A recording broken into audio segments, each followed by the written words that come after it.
Assalamualaikum warahmatullahi wabarakatuh. Waalaikumsalam warahmatullahi wabarakatuh. Baik, Assalamualaikum warahmatullahi wabarakatuh. selamat pagi, selamat datang para jamaah kajian subuh Khalifatur.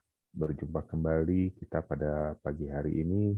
Semoga semua dalam keadaan sehat dan semoga gadgetnya juga dalam keadaan sehat sehingga kita bisa lancar mengikuti kajian di pagi hari ini. Bapak dan Ibu jemaah yang dirahmati Allah sekalian, pada pagi hari ini kembali kita berjumpa dengan Mbak Utik ya di acara, maksudnya di kajian dengan judul Tradisi Literasi Islam. Nah, kebetulan untuk hari ini Mbak Utik tidak sendiri, nanti juga kita akan kedatangan seorang tamu langsung hadir dari Kairo, ya mungkin saat ini sedang bersiap, adalah Mas Umair. Nanti akan saya perkenalkan kepada Bapak dan Ibu profil Mbak Utik dan Mas Umair pada judul Tradisi Literasi Islam. Bapak dan Ibu sekalian, sambil menunggu jemaah lain yang akan hadir, juga sambil menunggu pemateri yang masih bersiap, ya kami mohon kesediaan Bunda Empet, ya alhamdulillah telah hadir juga di antara kita pada hari ini, Bu Empet. Kami mohon kesediaan untuk sambutan. Juga pada pagi hari ini kami mohon kesediaannya Bunda, ada yang menitipkan untuk doa kesembuhan bagi Ibu Aang Kunaifi, ya istri dari almarhum Pak Aang Kunaifi, mantan gubernur kalau nggak salah, mantan gubernur Jawa Barat periode sekian yang konon sedang terkena COVID. Dan juga kami mohon kesediaan Bunda untuk mendoakan salah satu jamaah haji Khalifah yang kebetulan kemarin berpulang, Bunda. Ya, beliau bernama siapa tadi ya, Kang Dia ya? Pak Yanto Sudianto. Pak Yanto Sudianto ya. Pak Yanto, Bunda. Ya. Ya, waktu dan tempat kami persilakan. Bismillahirrahmanirrahim. Assalamualaikum warahmatullahi wabarakatuh. Waalaikumsalam warahmatullahi wabarakatuh. Maha suci Allah yang pagi hari ini mengumpulkan kita dalam rangka silaturahmi, tholabul ilmi, juga doa bersama. Dan terima kasih kepada Pak Rustam, Mas Regi, Mbak Upik yang sudah hadir di tengah-tengah kita untuk menyampaikan ilmu-ilmu dan wawasan supaya kita menambah pengetahuan yang lebih luas lagi. Dalam kesempatan yang berbahagia ini, Mbak Upik selamat pagi. Mudah-mudahan Mbak Upik selalu sehat, bisa silaturahmi di tengah-tengah kita. Amin. Alhamdulillah. Semua senang Mbak Upik kalau mendengarkan. Mudah-mudahan saya mengundang Masya juga Allah. banyak hari ini ibu-ibu supaya mendengarkan bagaimana pemaparan dari Mbak Upik. Dan dalam kesempatan ini adalah kita berdoa dulu untuk Ibu Aang Kunaifi, sebagai saya pertama kali dulu haji bersama beliau tahun 70-an. Mudah-mudahan beliau disehatkan oleh Allah. Allahumma rabbana si'adhidil ba'sya iswi anta syafi la syufa'a ila syufa'uka syufa'a la yugadiru saqoma. Juga untuk almarhum dari jemaah Khalifah yang wafat Bapak Yanto, Allahumma gfirlahu warhamhu wa'afihi wa'fu anhu, Allahumma la takhirna ajrahu wa wasil madqalahu wa akrim nujulahu waghfir lana walahu. Dan mudah-mudahan yang terkena COVID juga ada sahabat saya Profesor Nanan, mungkin dulu ngehaji beserta Pak Rustam di zaman di Sapari Suci. Iya. Ya, dan sekeluarga itu Pak, keluarga Prof Nanan kena juga COVID. Kita doakan sama-sama juga mudah-mudahan diberi kesehatan oleh Allah. Amin. Barangkali itu saja, kita semua menyimak. Terima kasih kepada Khalifah yang telah menghadirkan Mbak Upik untuk menambah ilmu kepada kita. Assalamualaikum warahmatullahi wabarakatuh. Waalaikumsalam warahmatullahi wabarakatuh.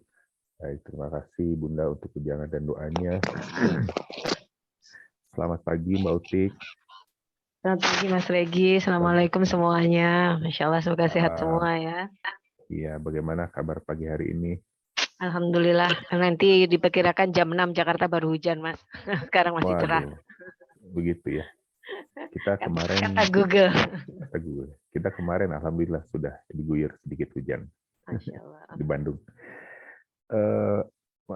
Kalau boleh saya sapa sebentar, Mas Umair, apakah sudah hadir?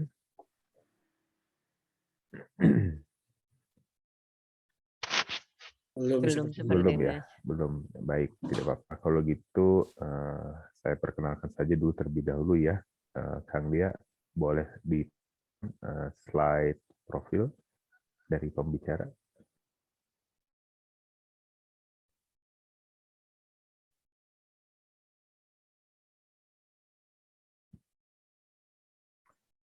Ya, ini adalah judul atau tema kajian kita pada pagi hari ini, tradisi literasi Islam. Ditambah juga tentang serba-serbi peluang sekolah di Mesir. Untuk tradisi literasi Islam, insya Allah akan dibawakan oleh Mbak Utik Panji Astuti. Beliau adalah seorang jurnalis, penulis buku sejarah dan peradaban Islam yang dikemas dalam bentuk buku traveling. Buku-bukunya yang telah edar, serial Jelajah Tiga Daulah, yang terdiri dari Journey to Andalusia, Journey to the Greatest Ottoman, dan Journey to Samarkand.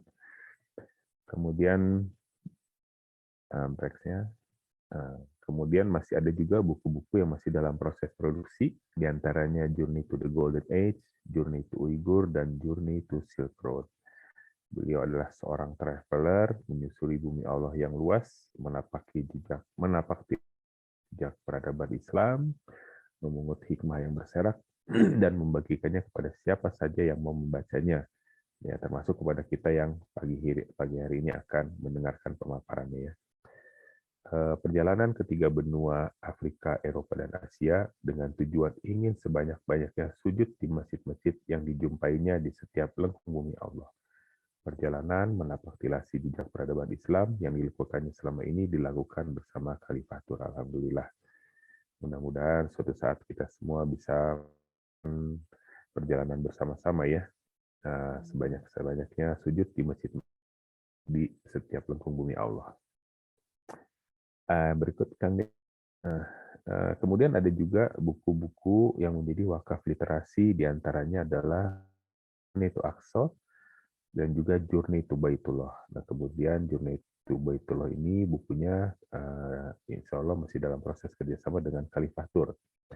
Kemudian Journey to the Light merupakan wakaf literasi ketiganya yang seluruh royalti dari penjualan buku itu digunakan untuk program pembelian buku mahasiswa Indonesia yang tengah studi di Universitas Al-Azhar, Kairo. Nah, untuk buku-buku tadi ya, nanti untuk informasi jika Bapak Ibu berminat untuk memiliki atau membeli baik untuk keperluan pribadi atau untuk wakaf atau sedekah, nanti akan ada kontak informasi yang akan kami sampaikan. Kemudian profil dari pembicara atau narasumber kedua adalah Mas Umair Fahmidin, LC Dip BIPL ya. Beliau adalah seorang mahasiswa S2 di Universitas Al-Azhar Kairo.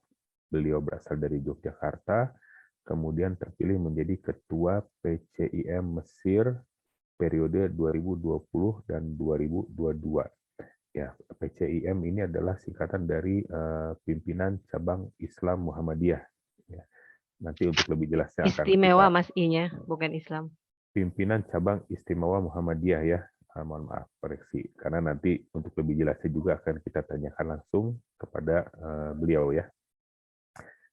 Beliau riwayat pendidikannya adalah dari Madrasah Muallimin Muhammadiyah, kemudian itu mungkin di sekolahnya ya SMP atau SMA ya, madrasah itu taraf itu. S1-nya di Fakultas Usuluddin Universitas Al-Azhar. Mungkin ini sudah di Kairo ya S1-nya, dan S2-nya beliau juga lanjutkan di Universitas Al-Azhar. Sampai sekarang masih mengenyam studi S2 tersebut. Nah, oke Mbak Utik, sebelum masuk nih ke materi ya, kira-kira kenapa nih pagi ini kita membahas tentang literasi, Mbak? Ya, Bismillahirrahmanirrahim. Assalamualaikum warahmatullahi wabarakatuh. Menarik sekali Mas Regi berbincang tentang literasi itu. Sebenarnya kalau ngomongin literasi itu, ini kan saya dikasih panitia waktunya durasinya 35 menit, nggak cukup gitu. Rasanya 4 hari juga bisa nggak berhenti kalau ngomongin literasi gitu ya. Semoga nanti kita akan tercerahkan gitu ya bagaimana peradaban ini dibuka dengan ayat tentang literasi. Iqra, bacalah. Dan ayat itu berlaku sampai akhir zaman. Bagaimana kondisi kita, bagaimana dulu Islam pernah menguasai dunia, bagaimana Islam pernah memimpin dunia, bagaimana kondisi kita saat ini, itu sangat relate sekali dengan ayat yang pertama itu turun. Itu nanti yang akan ingin saya share ke Bapak Ibu sekalian. Lalu juga mungkin nanti kita akan melihat masih ada tidak ya jejak peradaban itu saat ini. Nah, nanti juga akan disambung barangkali oleh Ustadz Umer tentang serba-serbi untuk sekolah di Mesir gitu ya. Baik, siap, Mbak. Kalau gitu, untuk tidak membuang waktu, kita langsung saja masuk ke materi ya. Mungkin ada slide yang akan ditampilkan. Oke, baik. Bismillahirrahmanirrahim. Assalamualaikum warahmatullahi wabarakatuh. Assalamualaikum warahmatullahi wabarakatuh. Waalaikumsalam Alhamdulillahirabbil alamin wassalatu wassalamu ala asrofil anbiya'i wal mursalin wa ala alihi washabihi ajmain. Amma ba'du. Allahumma shalli ala Muhammad wa ala ali Muhammad kama shallaita ala Ibrahim wa ala Ibrahim fil alamin innaka Hamidum Majid. Rabbi shrah sadri wa yassir amri wahlul 'uqdatam min lisani yafqahu qawli. Alhamdulillahirabbil alamin, senang sekali hari ini setelah 2 pekan yang lalu ya Allah pertemukan kita kembali hari ini di majelis yang sangat istimewa ini. Sebelumnya izinkan saya untuk menyapa terlebih dahulu Pak Rustam Sumarna selaku owner dari Khalifatur. Assalamualaikum Pak Rustam. Kemudian ada Bunda Empet yang sudah istiqomah untuk selalu hadir setiap pagi. Masya Allah Bunda, apa kabar? Semoga sehat selalu dan bersemangat. Bunda. Alhamdulillah Mbak Uti, saya kangen banget sama Mbak Uti. Masya Allah, demikian juga saya Bunda.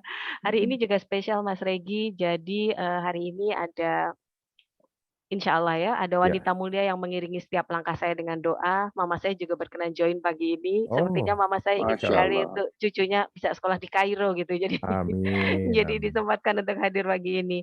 Juga teman-teman panitia dan sahabat-sahabat yang berkenan untuk join pagi ini. Semoga Allah curah-curahkan keberkahan dan ridhonya pada kita semua.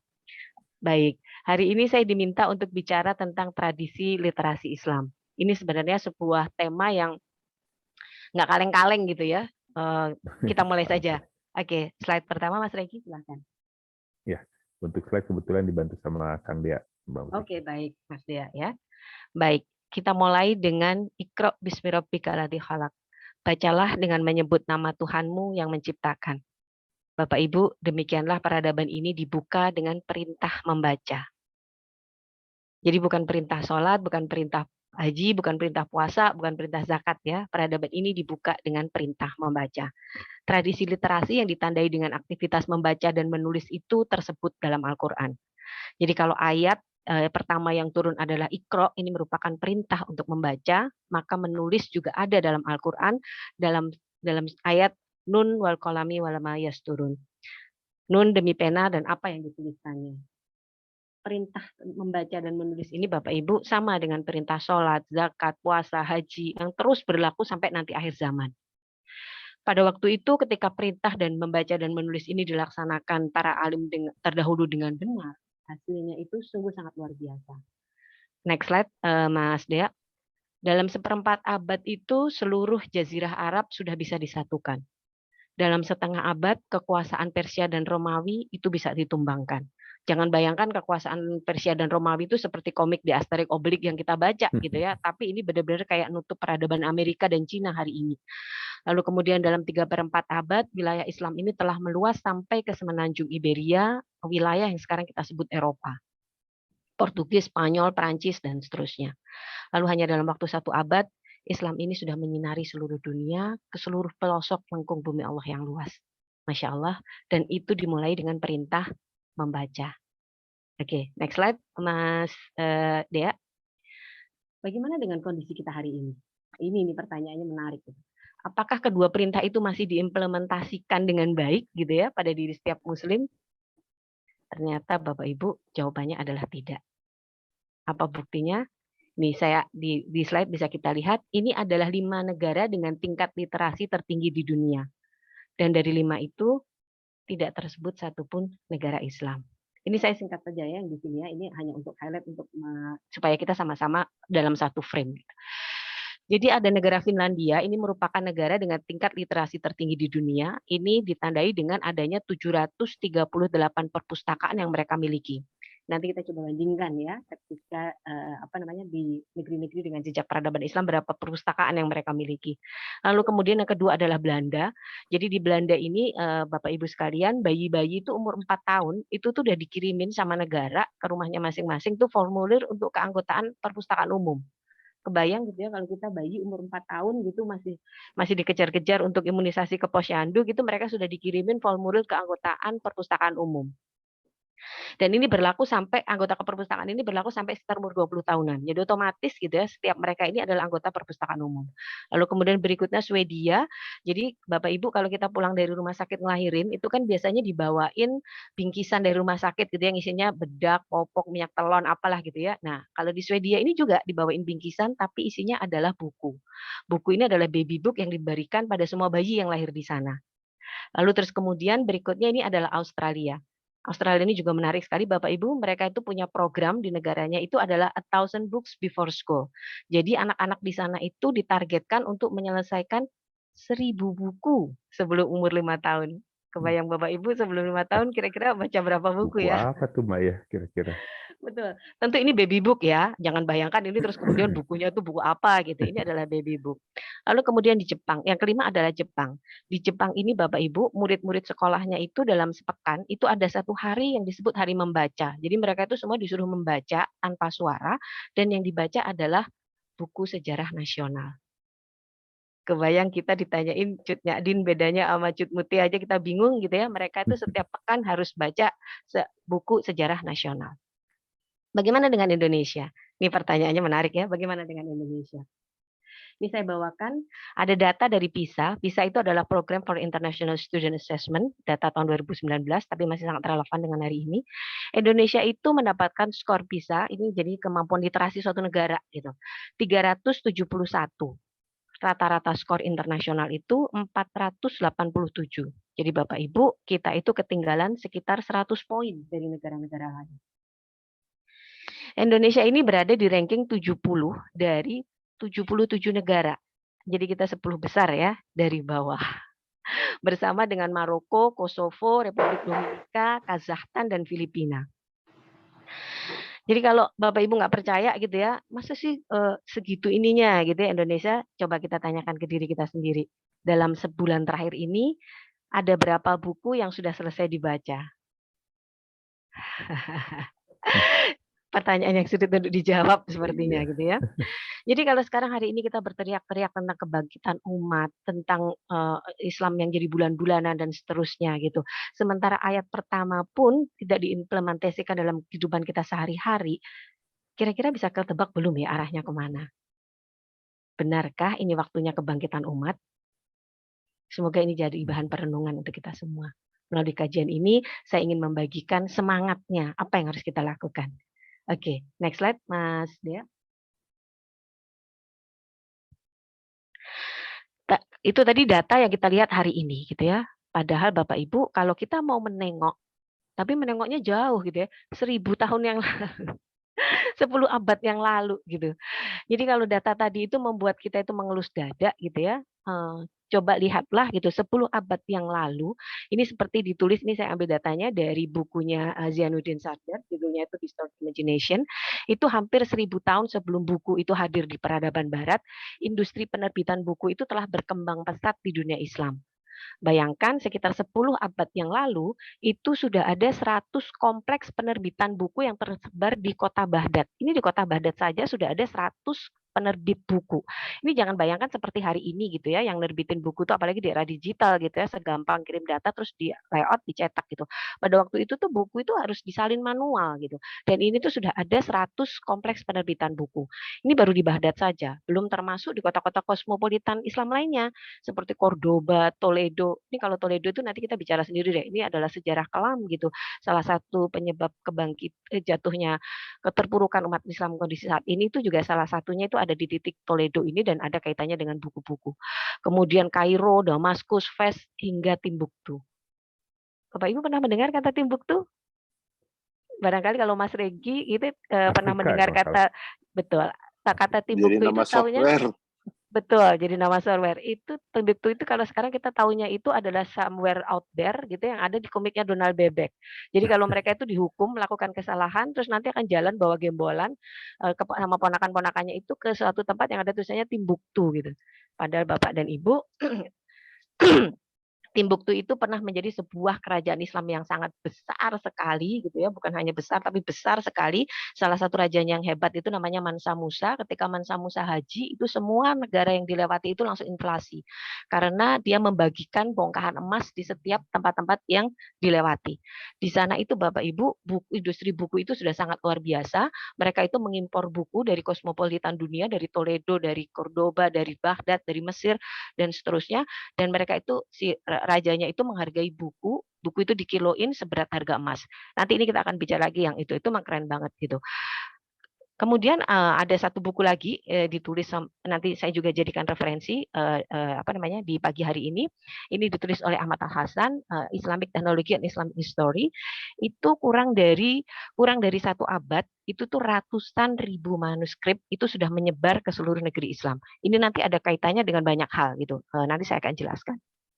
Nah, pada waktu itu Bapak Ibu, sultan-sultan itu kalau mengirim pasukan untuk membebaskan suatu negeri, tentu saja ya untuk mengantarkan cahaya hidayah, para sultan ini tuh minta dioleh-olehinya sama pasukannya itu bukan kepala raja setempat gitu ya, atau misalnya harta jarahan, pasukan muslim tidak pernah menjarah gitu ya. Tapi yang minta dioleh-olehin itu adalah kitab, itu adalah buku. Masya Allah gitu ya, karena itu adalah bagi mereka itu adalah harta yang paling berharga yang bisa didapat dari pembebasan suatu negeri. Lalu kemudian tadi saya sudah sebutkan bahwa para penulis buku dan penerjemah kitab-kitab ini itu dihargai karyanya itu seberat emas. Jadi buku-buku itu ditimbang, lalu kemudian nanti seberat itu nanti mereka akan dibayar. Kebayang kalau misalnya kitab-kitab zaman dulu ya setebal-tebal apa, seberat-berat apa, 10 kilo aja gitu misalnya ya, kira-kira 10 kilo itu 7 jilid kitab sekarang Bapak Ibu. Kan kebayang gitu ya. Kalau segitu terus dibayar emas 10 kilo, saya benar-benar mau jadi penulis saja kalau gitu. Lalu kemudian pada masa Daulah Abbasiyah, Bapak Ibu, ini kan mereka itu punya ulama-ulama, negara itu punya ulama-ulama kerajaan gitu ya, yang tour of duty gitu. Jadi mereka itu ditugaskan tuh pindah-pindah tempat gitu, di Baghdad, habis itu ke Basra, habis itu ke Kufah, pokoknya ke wilayah-wilayahnya Abbasiyah. Nah, para ulama ini kalau pindah tempat gitu ya, tour of duty itu, mereka itu sampai harus nyewa 10 sampai 100 ekor unta untuk bawa kitab-kitabnya saja. Kebayang ya, tadi itu sudah ada, nanti saya akan jelaskan gitu ya, ada perpustakaan umum, perpustakaan negara, perpustakaan pribadi, perpustakaan masjid ini, para ulamanya sendiri di rumahnya sendiri itu punya buku yang mesti diangkut pakai 100 ekor unta. Tahu tidak Bapak Ibu, pada waktu yang sama, itu Raja Prancis itu hanya punya 200 buku untuk seluruh negara. Kebayang nggak? Ulama Muslim, ulama Islam, satu orang itu sudah punya kitab yang jumlahnya diangkut pakai 100 ekor unta. Prancis, rajanya semuanya gitu, sak Prancis itu baru ada 200 buku. Nggak heran kalau kemudian pada waktu itu kejayaan dunia diberikan pada umat Islam. Oke, next slide, Mas Dea. Ngomong-ngomong, Mbak Utik, Yes. ini juga bisa jadi di kajian pagi ini akan ada yang membawa oleh-oleh buku ya nanti ya. Masya Allah, betul. Nanti nanti akan ada hadiah buku terbaru saya ya untuk penanya terbaik gitu. Penanya terbaik. Oke. Ada Ya. berapa buku Mbak? Ada 2 Mas, ada 2 ya. Ya. Baik, jadi Bapak akan disimak ya nanti ada jika ada pertanyaan terbaik, insya Allah akan membawa oleh-oleh buku tersebut. Ya, Oke, baik saya lanjutkan ya. Jadi maraknya industri buku tadi itu salah satunya didukung oleh industrialisasi kertas dan pena. Jadi kertas Bapak Ibu ini merupakan sumbangan tak ternilai harganya dari peradaban Islam untuk dunia. Betul, kertas itu ditemukan di Cina, betul. Tapi pada waktu itu teknologi cara membuat kertas itu ditutup rapat, kan ini komoditas yang sangat mahal sekali dan laris banget gitu. Ditutup rapat gitu, jadi hanya mereka yang tahu. Ini sebenarnya nanti juga kalau kita akan bicara di kesempatan lain gitu ya, ini akan menarik sekali gitu. Bagaimana ulama Muslim itu semangatnya Bapak Ibu kalau menemukan sesuatu, entah teknologi, entah benda, entah teori, entah apapun, semangatnya adalah untuk sebesar-besarnya kemaslahatan umat. Ini beda banget dan ini tuh bertentangan banget dengan kondisi kita sekarang. Kalau orang menemukan sesuatu langsung buru-buru dipatenin dan hanya boleh kita yang pakai, yang lain harus bayar. Nah ini kalau dulu tidak seperti itu karena mereka tahu persis gitu bahwa jariah dari ilmu yang bermanfaat itu nggak akan habis walaupun jasad kita sudah dikubur. Masya Allah. Jadi industrialisasi kertas ini diawali dengan kemenangan pasukan Abbasiyah pada waktu itu di perang yang disebutnya itu perang Talas. Perangnya ini tuh posisinya di wilayah Asia Tengah sekarang, di sekitar negara-negara stan itu. Nah, pada waktu ini perangnya dengan Cina ya. Nah, pada waktu itu yang tertangkap tawanan-tawanan yang tertangkap itu diantaranya adalah para pembuat kertas. Oleh pasukan muslimin, tawanan-tawanan ini tuh kemudian diminta untuk mengajarkan cara membuat kertas. Tapi tidak cukup sampai terus bisa terus kemudian mengeksklusifkan kayak mereka gitu ya ngikut-ngikut bikin kertas mahal dijual mahal karena ini komoditas yang laris, enggak. Kemudian mereka itu berpikir keras bagaimana caranya supaya kertas-kertas ini bisa menjadi komoditas yang masif gitu ya, murah dan bisa diperoleh oleh siapa saja. Jadi kalau tadi saya bilang bicara tentang industrialisasi kertas tuh jangan bayangin juga terus bikin pabrik kertas kayak sekarang gitu ya. Yang mesinnya tuh kecepatannya udah 30 km per jam gitu, enggak gitu juga gitu. Tapi kertas ini terus kemudian tuh menjadi barang yang relatif murah untuk diperdagangkan, bisa diperoleh diakses oleh siapa saja. Nah, ini kalau mau bicara tentang kertas sendiri itu nanti bisa panjang banget. Jadi saya singkat saja gitu ya bagaimana dari apa namanya serat-serat yang coba mereka temukan dari serat murbai, serat bambu ini itu apa segala macam sampai alat untuk mengepres kertas itu ya, itu alat palu pemukulnya itu dan seterusnya.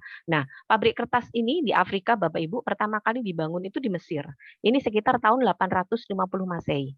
Lalu kemudian di Maroko dan Andalusia itu juga sudah ada pabrik kertas di tahun 950 Masehi. Kebayang Bapak Ibu pada waktu itu tahun segitu itu Salahuddin Al-Ayyubi aja belum membebaskan Baitul Maqdis, peradaban Islam itu sudah punya pabrik kertas. Masya Allah ya. Itu masih bahan papirus bukan ya Mbak? Bukan, ini sudah kertas Mas. Ini sudah bukan papirus. Betul, ini sudah menggunakan serat bambu. Ini sudah sangat advance lah gitu. Ya nggak seperti kertas kita sekarang, tapi setidaknya itu sudah menjadi kertas gitu. Nah, itu Barat itu baru bisa mengikuti teknologi itu berabad kemudian. Ini ada di bukunya The Art of Painter, saya ambil dari situ. Itu pabrik kertas pertama itu dibangun di Bolonya, itu tahun 1293. Lalu kemudian Inggris itu baru menggunakan kertas pertama kali itu tahun 1309. Dan Jerman itu baru memakai kertas itu di akhir abad ke-14. Masya Allah. Percaya enggak gitu ya? Bagaimana sebenarnya tanpa Islam dunia itu enggak akan seperti sekarang. Itu saya pastikan. Oke, berikutnya ini adalah pena. Saya singkat saja ya supaya nanti ada banyak waktu untuk kita elaborasi. Jadi selain kertas itu salah satu sumbangan peradaban Islam yang tak ternilai harganya untuk dunia itu adalah pena. Sebelumnya kita tahu kalau kita menulis pena itu kalau kita menulis itu menggunakan bulu burung gitu ya atau bulu apalah gitu ya yang dicelup ke tinta terus dipakai untuk nulis-nulis gitu. Tapi itu ada kelemahannya gitu ya. Jadi dia itu nggak ada teknologinya gitu ya untuk menahan laju tinta ini. Jadi tinta itu bisa blobor kemana-mana gitu. Ini tentu akan menyulitkan sekali. Nah ini terus kemudian ada seorang khalifah namanya itu Ma'ad al-Muzir dari Mesir. Ini tuh menginginkan alat yang bisa dipakai untuk nulis tapi ada kayak remnya untuk tintanya itu gitu ya. Sesederhana itu sebenarnya mikirnya gitu supaya nggak ngotorin baju kalau mau pergi sholat Jumat. Lalu beliau ini meminta kepada ilmuwan muslim untuk pikirin deh gitu caranya saya pingin alat yang kalau saya nulis tuh nggak kotorin baju kalau saya mau sholat Jumat gitu. Enak banget gitu ya jadi khalifah gitu. Pikirin gitu. Ya tapi memang cendekiawan muslim pada waktu itu juga sangat spektakuler gitu. Akhirnya ketemulah alat yang kita sebut sekarang ini pena. Barangkali kalau Bunda Empet gitu masih sempat gitu ngalamin zaman pakai pena gitu. Kalau anak sekarang juga udah susah gitu. Itu kan tintanya juga terus aja jalan gitu ya. Kalau sekarang udah susah. Tapi kalau dulu itu udah spektakuler banget gitu. Dan itu pena itu pertama kali digunakan Bapak Ibu itu tahun 953 Masehi. Di tahun itu kita sudah punya kertas, di tahun itu kita sudah bisa menulis dengan pena. Berabad-abad kemudian, sekitar di akhir abad ke-17, ini saya ambil dari buku History of Pencil, itu Barat baru menemukan pulpen yang diciptakan oleh seorang penemu dari Jerman namanya Daniel Schneider. Ini tentu sudah pulpen yang udah ada cetek-cetekannya, yang sudah advance lah gitu ya, yang sudah lebih mudah lagi untuk digunakan. Tapi inspirasi dari pulpen itu merupakan inspirasi dari pena yang telah lama digunakan dalam peradaban Islam. Ini kalau ngomongin tentang penanya, ini udah sangat luar biasa banget lah gitu, banyak banget gitu. Jadi salah satu hal lain gitu ya, di Masjid Agung Cordoba, ini kemarin sudah sempat saya singgung ya, Masjid Agung Cordoba, itu kan kalau zaman dulu itu kan kalau kita mau nyalain penerangan, lampunya itu kan dari minyak. Jadi kan minyaknya itu dibakar gitu ya. Nah, ini tuh akan menimbulkan jelaga. Nah, jelaganya ini di Masjid Agung Cordoba itu sudah bisa dikumpulkan di dalam satu bejana besar, lalu kemudian dengan menggunakan cairan-cairan kimia tertentu, itu bisa diekstrak untuk kemudian menjadi tinta. Jadi kebayang gitu ya bagaimana kemajuan peradaban pada waktu itu karena kertasnya murah, tintanya gratis, alatnya ada gitu. Masya Allah. Konvensional pula ya. Betul, betul Mas. Oke, next slide Mas Dea. Salah satu bukti tingginya literasi Islam pada waktu itu adalah perpustakaan. Ini sudah pasti gitu ya. Jadi Bapak Ibu tercatat peradaban Islamlah yang memulai mendirikan perpustakaan umum. Betul, zaman Yunani, Mesir kuno, Romawi itu udah ada perpustakaan, tapi itu perpustakaan milik istana, perpustakaan milik raja, perpustakaan milik orang-orang tertentu yang tidak bisa diakses oleh sembarang orang. Nah, peradaban Islamlah yang mengenalkan konsep perpustakaan umum yang kita gunakan sampai sekarang. Jadi anak petani miskin, pelajar, siapa saja pedagang, orang biasa tuh boleh gitu datang ke tempat yang punya banyak buku, lalu kemudian bisa membaca atau meminjam buku itu. Itu yang memulai adalah peradaban Islam. Bapak Ibu tercatat di kota Baghdad saja itu ada 70 perpustakaan umum. Kalau sekarang di Bandung ada berapa perpustakaan daerah, Mas Regi? Nggak tahu, Mbak. Saya yakin juga ya jumlahnya tuh tidak setiap daerah itu nggak akan lebih dari 5 perpustakaan daerah lah gitu, itu udah jauh banyak banget. Tahu saya juga setiap daerah hanya punya 1 perpustakaan daerah gitu. Padahal pada waktu itu di Baghdad itu sudah ada Bait Al-Hikmah. Ini namanya sama ya kayak kajian kita ya Iya, Mas Regi ya, Bait sama. Al-Hikmah ya. Bait Al-Hikmah ini adalah suatu tempat yang sangat luar biasa sekali. Kita nggak akan bisa bicara tentang peradaban Islam, kita nggak akan bisa bicara tentang literasi, kita nggak akan bisa bicara perpustakaan tanpa membicarakan tentang Bait Al-Hikmah. Baik akhirnya ini Bapak Ibu, ini adalah perpustakaan yang sebenarnya bukan perpustakaan kalau sekarang kita bisa sebutnya ya. Ini punya koleksi buku itu sekitar 2 juta volume. Ada yang menyebutkan juga 3 juta volume. Ini ketika tentara Mongol menyerbu Baghdad, ini salah satu yang dibakar, ini yang membuat Sungai Tigris itu sampai berwarna hitam karena jelaga dari buku ini. Sampai bisa dilewati saking bukunya itu dihanyutin ke sungai itu sampai bisa bikin jadi jembatan gitu. Madetin jembatan yang dibakar itu 40 hari, 40 malam nggak habis abunya. Nah, ini nggak cuma memiliki di perpustakaan Baitul Hikmah itu tidak hanya buku gitu ya, punya jutaan koleksi buku, tapi juga dilengkapi dengan laboratorium, ruang belajar, pusat penerjemahan kitab dari bahasa-bahasa di dunia. Jadi dari bahasa Yunani, Latin, ke Arab dan sebaliknya dan seterusnya. Bahkan saking luasnya Bapak Ibu, ini Bait Al-Hikmah ini juga dilengkapi dengan rumah sakit. Ini semacam rumah sakit apa tuh kalau sekarang rumah sakit pendidikan gitu kalau sekarang gitu ya. Saya kebayang gitu ya di zaman pandemi ini gitu, barangkali orang tua itu juga nggak akan takut nganterin anaknya untuk PTM gitu ya, kalau di sekolahnya itu ada perpustakaan yang ada rumah sakitnya gitu. Jadi kalau ada apa-apa aman gitu, UKS ini ya, saking sekarang betul. UKS. Tapi ini rumah sakit penelitian gitu. Nah, ini terus kemudian di Bait Al-Hikmah ini tuh didatangkan para ilmuwan dari seluruh dunia gitu ya untuk datang ke situ untuk belajar mengelaborasi ilmu di situ. Dari situlah kemudian banyak hal hebat yang ditemukan. Mereka menghasilkan teori-teori dan temuan dari berbagai macam disiplin ilmu seperti matematika, astronomi, kedokteran, kimia, zoologi, kartografi, you name it lah gitu. Yang banyak sekali dari ilmu-ilmu itu, teori-teori dasarnya itu yang masih kita gunakan sampai hari ini. Ini kalau mau ngomongin perpustakaan pasti banyak banget, tapi saya akan ngambil yang masterpiece-nya aja gitu ya. Barangkali banyak yang belum mendengar informasi ini gitu. Nah, yang berikutnya ini saya memasukkan adalah perpustakaan di Cordoba. Ini juga tetap mau nggak mau gitu ya. Ini juga salah satu mercusuar peradaban pada waktu itu. Di sekitar tahun 700-an itu sudah ada perpustakaan umum di kota Cordoba saja. Disebutnya Dar al-Ilmi atau Rumah Ilmu gitu ya. Menariknya Bapak Ibu, perpustakaan di Cordoba ini itu sudah menggunakan sistem yang kita sekarang sebut katalog. Jadi buku-buku itu sudah diklasifikasi, dikelompokkan berdasarkan kategorinya. Jadi misalnya buku agama taruh satu tempat, kemudian buku sains satu tempat, buku sastra satu tempat gitu. Masya Allah enggak, ini sudah ada bukunya ada sekian banyak, semua sudah diklasifikasi berdasarkan katalognya. Udah kepikiran gitu ya. Iya. Nah, luar biasanya Bapak Ibu, perpustakaan Cordoba yang luar biasa ini pernah dipimpin oleh seorang perempuan muslimah. Ini kalau kita makin mempelajari tentang sejarah peradaban Islam itu kita akan makin dibikin bengong dan tercengang-cengang gitu ya. Dia itu bernama Lubna of Cordoba atau sering juga disebut Lubana of Cordoba. Beliau ini seorang perempuan, oleh khalifah ditugaskan untuk mengisi perpustakaan itu. Apa yang dilakukan? Mbak Lubna ini kemudian melakukan perjalanan ke Kairo, Damaskus, Baghdad hingga ke Timbuktu untuk mengumpulkan kitab-kitab itu.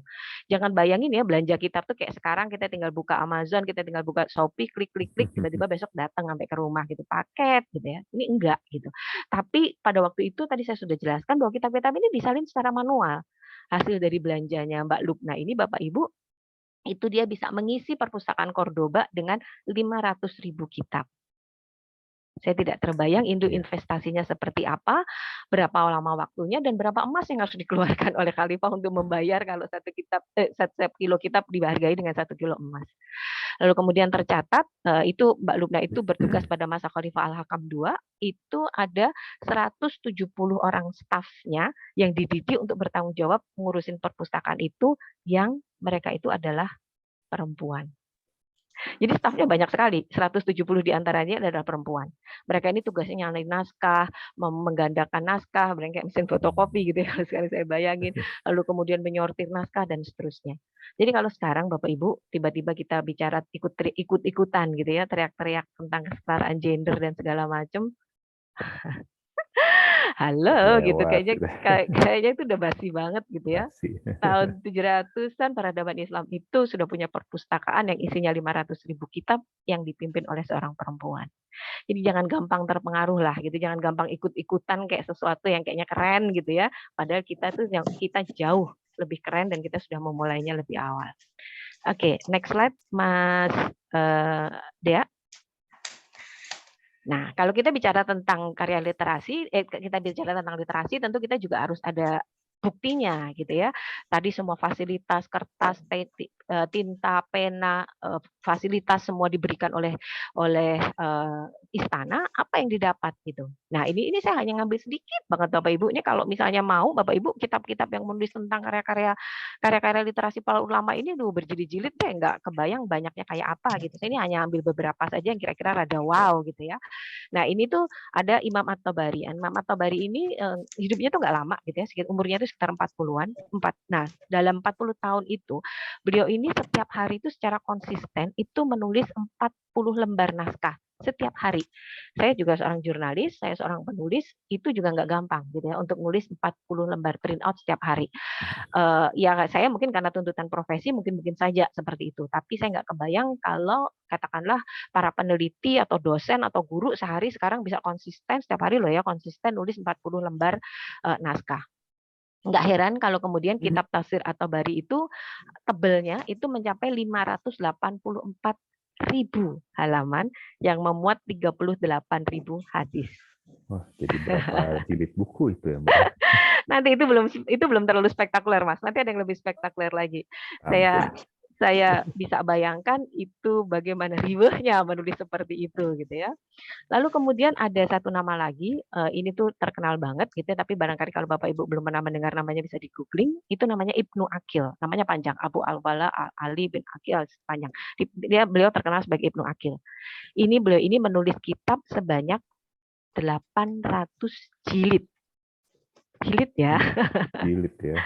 Ini kemudian kitab ini kemudian tercatat sebagai kitab terbesar yang pernah ditulis dalam sepanjang sejarah manusia. Belum ada lawannya. Ini kalau dideretin itu panjangnya kira-kira sampai sekitar 50 meter kalau nggak salah saya pernah membaca.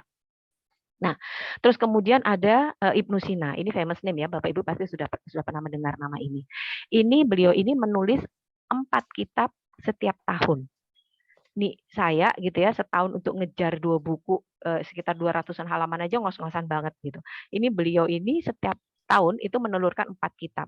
Satu kitab itu ditulis selama 6 bulan, yang isinya itu adalah 28.000 halaman. Yang setiap jilidnya itu terdiri dari 1.000 halaman. Jadi pokoknya kalau ngomongin tentang sejarah peradaban Islam itu, kita tuh hanya bisa bilang, Masya Allah, Masya Allah, wow, udah cuma gitu aja gitu, kayak nggak mungkin gitu ya, kok kayak masa iya gitu. Nah ini sebenarnya inferiority complex yang menjangkiti kita, yang membuat umat ini jadi sulit bangkit itu adalah salah satunya karena kita nggak mengenal sejarah kita gitu, bahwa kita itu adalah makhluk yang dipilih oleh Allah untuk mendapatkan skenario sebagai pemeran utama di panggung dunia ini gitu. Skenario itu diberikan ke kita gitu ya, yaitu adalah Al-Qur'an, tapi kitanya tuh kayak masih ngeles-ngeles, bukannya milih jadi pemeran utama yang nanti endingnya tuh mati paling belakangan, tapi kita cuma pingin muncul jadi pemeran figuran yang muncul nggak pakai dialog gitu Mas Regi. Baru muncul 2 detik terus tiba-tiba ketembak mati gitu, nggak banget gitu ya.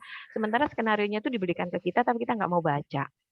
Iya, apalagi sekarang itu kita bacanya tuh cuma hanya baca WhatsApp, medsos yang pendek-pendek itu Mbak, udah Itu gitu. dia, itu menarik banget. Telatihnya hanya sampai sebatas itu gitu. Betul. Jadi kenapa Instagram itu hanya bisa memuat 2.200 karakter Mas Regi, itu sudah ada penelitian yang lama banget bahwa ternyata Gen Z sekarang ini dan generasi Alpha, anak-anak sekarang ini itu hanya mampu membaca 2.200 karakter, nggak lebih.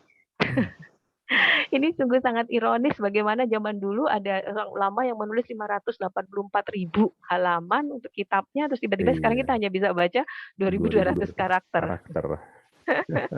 Bukan halaman lagi. Oke. Next slide, Mas Dea. Nah, menarik nih ya pertanyaannya ya. Masih adakah jejaknya hari ini? Ini saya tulis gede-gede 1 halaman khusus supaya ini jadi bahan perenungan untuk kita semua. Oke, next slide, Mas Dea.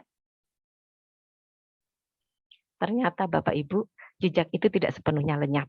Kita masih bisa saksikan hari ini di mana? Di Mesir. Ini kenapa kemudian kita nanti akan nyambung ngomongin tentang Mesir gitu ya. Kenapa Mesir gitu ya? Karena tradisi keilmuan itu terjaga di sana selama berabad-abad lamanya melalui institusi yang sangat mulia Al-Azhar Asy-Syarif atau Al-Azhar yang mulia. Jadi Bapak Ibu, sistem pendidikan di Al-Azhar itu masih menggunakan kitab-kitab klasik yang betul-betul ditulis oleh para ulama terdahulu sebagai buku ajar sampai hari ini. Ada seorang orientalis barat yang menulis di artikelnya, ini terkesan banget saya sampai tulis di buku terbaru saya. Jadi dia itu menuliskan bahwa Islam itu nggak akan bisa dilenyapkan dari muka bumi selama masih ada 3 hal. Pertama, itu orang masih Jumatan, masih sholat Jumat berjamaah di masjid. Lalu kedua, itu orang masih pergi haji ke Baitullah. Dan ketiga, itu tradisi keilmuan masih terjaga di Universitas Al-Azhar. Nanti barangkali Ustadz Umair akan bicara lebih banyak ya tentang Universitas Al-Azhar. Saya hanya singgung sekilas saja. Lalu kemudian di Mesir itu Bapak Ibu, ini salah satu yang sangat istimewa ya terkait dengan jejak literasi di sana, itu adalah satu-satunya negara di dunia yang memberikan subsidi pada kertas, harga kertas itu sebesar subsidi pada makanan pokok. Mereka makanan pokoknya adalah roti yang disebut ais ya, itu subsidinya itu sama gitu. Jadi saya nggak kebayang kalau di Indonesia tiba-tiba subsidi beras sama dengan subsidi kertas gitu. Barangkali orang-orang pada teriak gitu, subsidi minyak goreng kenapa gitu? Kenapa harus subsidi kertas? Saya nggak gitu? bisa makan kertas katanya. Enggak, pasti akan komentarnya akan seperti itu. Tapi itu yang membuat memang tradisi literasi ini terjaga di sana gitu. Bapak Ibu, ini saya segera memberikan ilustrasi. Buku-buku di Mesir itu harganya sangat murah sekali, betul-betul sangat murah sekali gitu ya. Jadi ada buku yang setebal 1.000 halaman, itu saya punya, itu kumpulan karya sastranya seorang pujangga besar gitu ya dari Mesir, Mustafa Lutfi Al-Manfaluti, itu harganya itu hanya sekitar 90 pound Mesir. Itu kalau dirupiahin itu hanya sekitar 85.000 untuk buku 1.000 halaman. Lalu kemudian ada kitab Al-Bidayah wa Nihayah, ini kitab saya baru saja datang, ini karyanya Ibnu Katsir, ini 7 jilid Bapak Ibu, ini kalau yang cetakan Mesir tuh harganya hanya sekitar 700 pound. Ini kalau dirupiahin tuh hanya sekitar 650 ribuan. Cetakan yang sama di Saudi itu harganya sekitar 4 juta. Waduh. Jauh sekali. Ini salah satunya adalah karena subsidi harga kertas. Itu tapi betul Mas Regi, karena saya berada di industri media, jadi saya tahu persis ya, sebenarnya yang membuat membuat buku di Indonesia itu jadi mahal, kalau kita ke toko buku tuh sekarang bawa dulu tuh masih bisa ya 100.000 dapat 2 buku gitu, sekarang 300.000 itu hanya bisa dapat 2 buku. Ini salah satunya adalah karena harga kertas yang sangat luar biasa Hmm, gitu, apa namanya, dengan banyak faktor ini itu gitu. Nah ini ketika harga kertas itu disubsidi habis-habisan, sudah pasti harga buku itu bisa ditekan. Semoga iya. suatu saat nanti kita bisa mengulang, kejayaan seperti itu, gitu ya. Amin. Kalau Oke, di Bandung ada buku yang harganya lebih murah, tapi bukan subsidi, Mbak. bajakan. Jangan Bajakan begitu itu. juga ya. Sebenarnya begini, nanti itu kita bicara hal yang berbeda gitu ya, tentang, hak kelayakan intelektual atau dalam Islam disebut amanah ilmiah. Nggak pernah sebenarnya kita itu sudah punya contoh yang sangat konkret gitu ya, tentang, merawikan hadis. Hadis itu nggak akan pernah bisa ditulis tanpa menyebutkan ini tuh yang ngomong siapa siapa siapa. Jadi itu tuh sudah sahih banget dari asalnya gitu. Kita tuh sangat menghargai yang kita sebut sekarang hak kelayakan intelektual itu gitu. Nah ini tuh harusnya sebagai seorang muslim saya kan setiap hari memposting, konten-konten di sosial media, monggo silakan siapa saja boleh menge-share itu. Tapi saya mensyaratkan satu, cantumkan narasumbernya, karena itu merupakan amanah ilmiah. Kita nggak boleh menghilangkan itu tuh karya siapa. Ini, nantilah kapan-kapan saya akan cerita ini ada kaitannya juga dengan Toledo tadi, bagaimana sebenarnya, karya-karya para, cendekiawan muslim yang sangat luar biasa itu dibajak dengan tidak disebutkan, narasumbernya. Nah ini tuh sebenarnya bukan kebiasaan kita, nggak boleh yang Oh, iya. seperti itu gitu ya.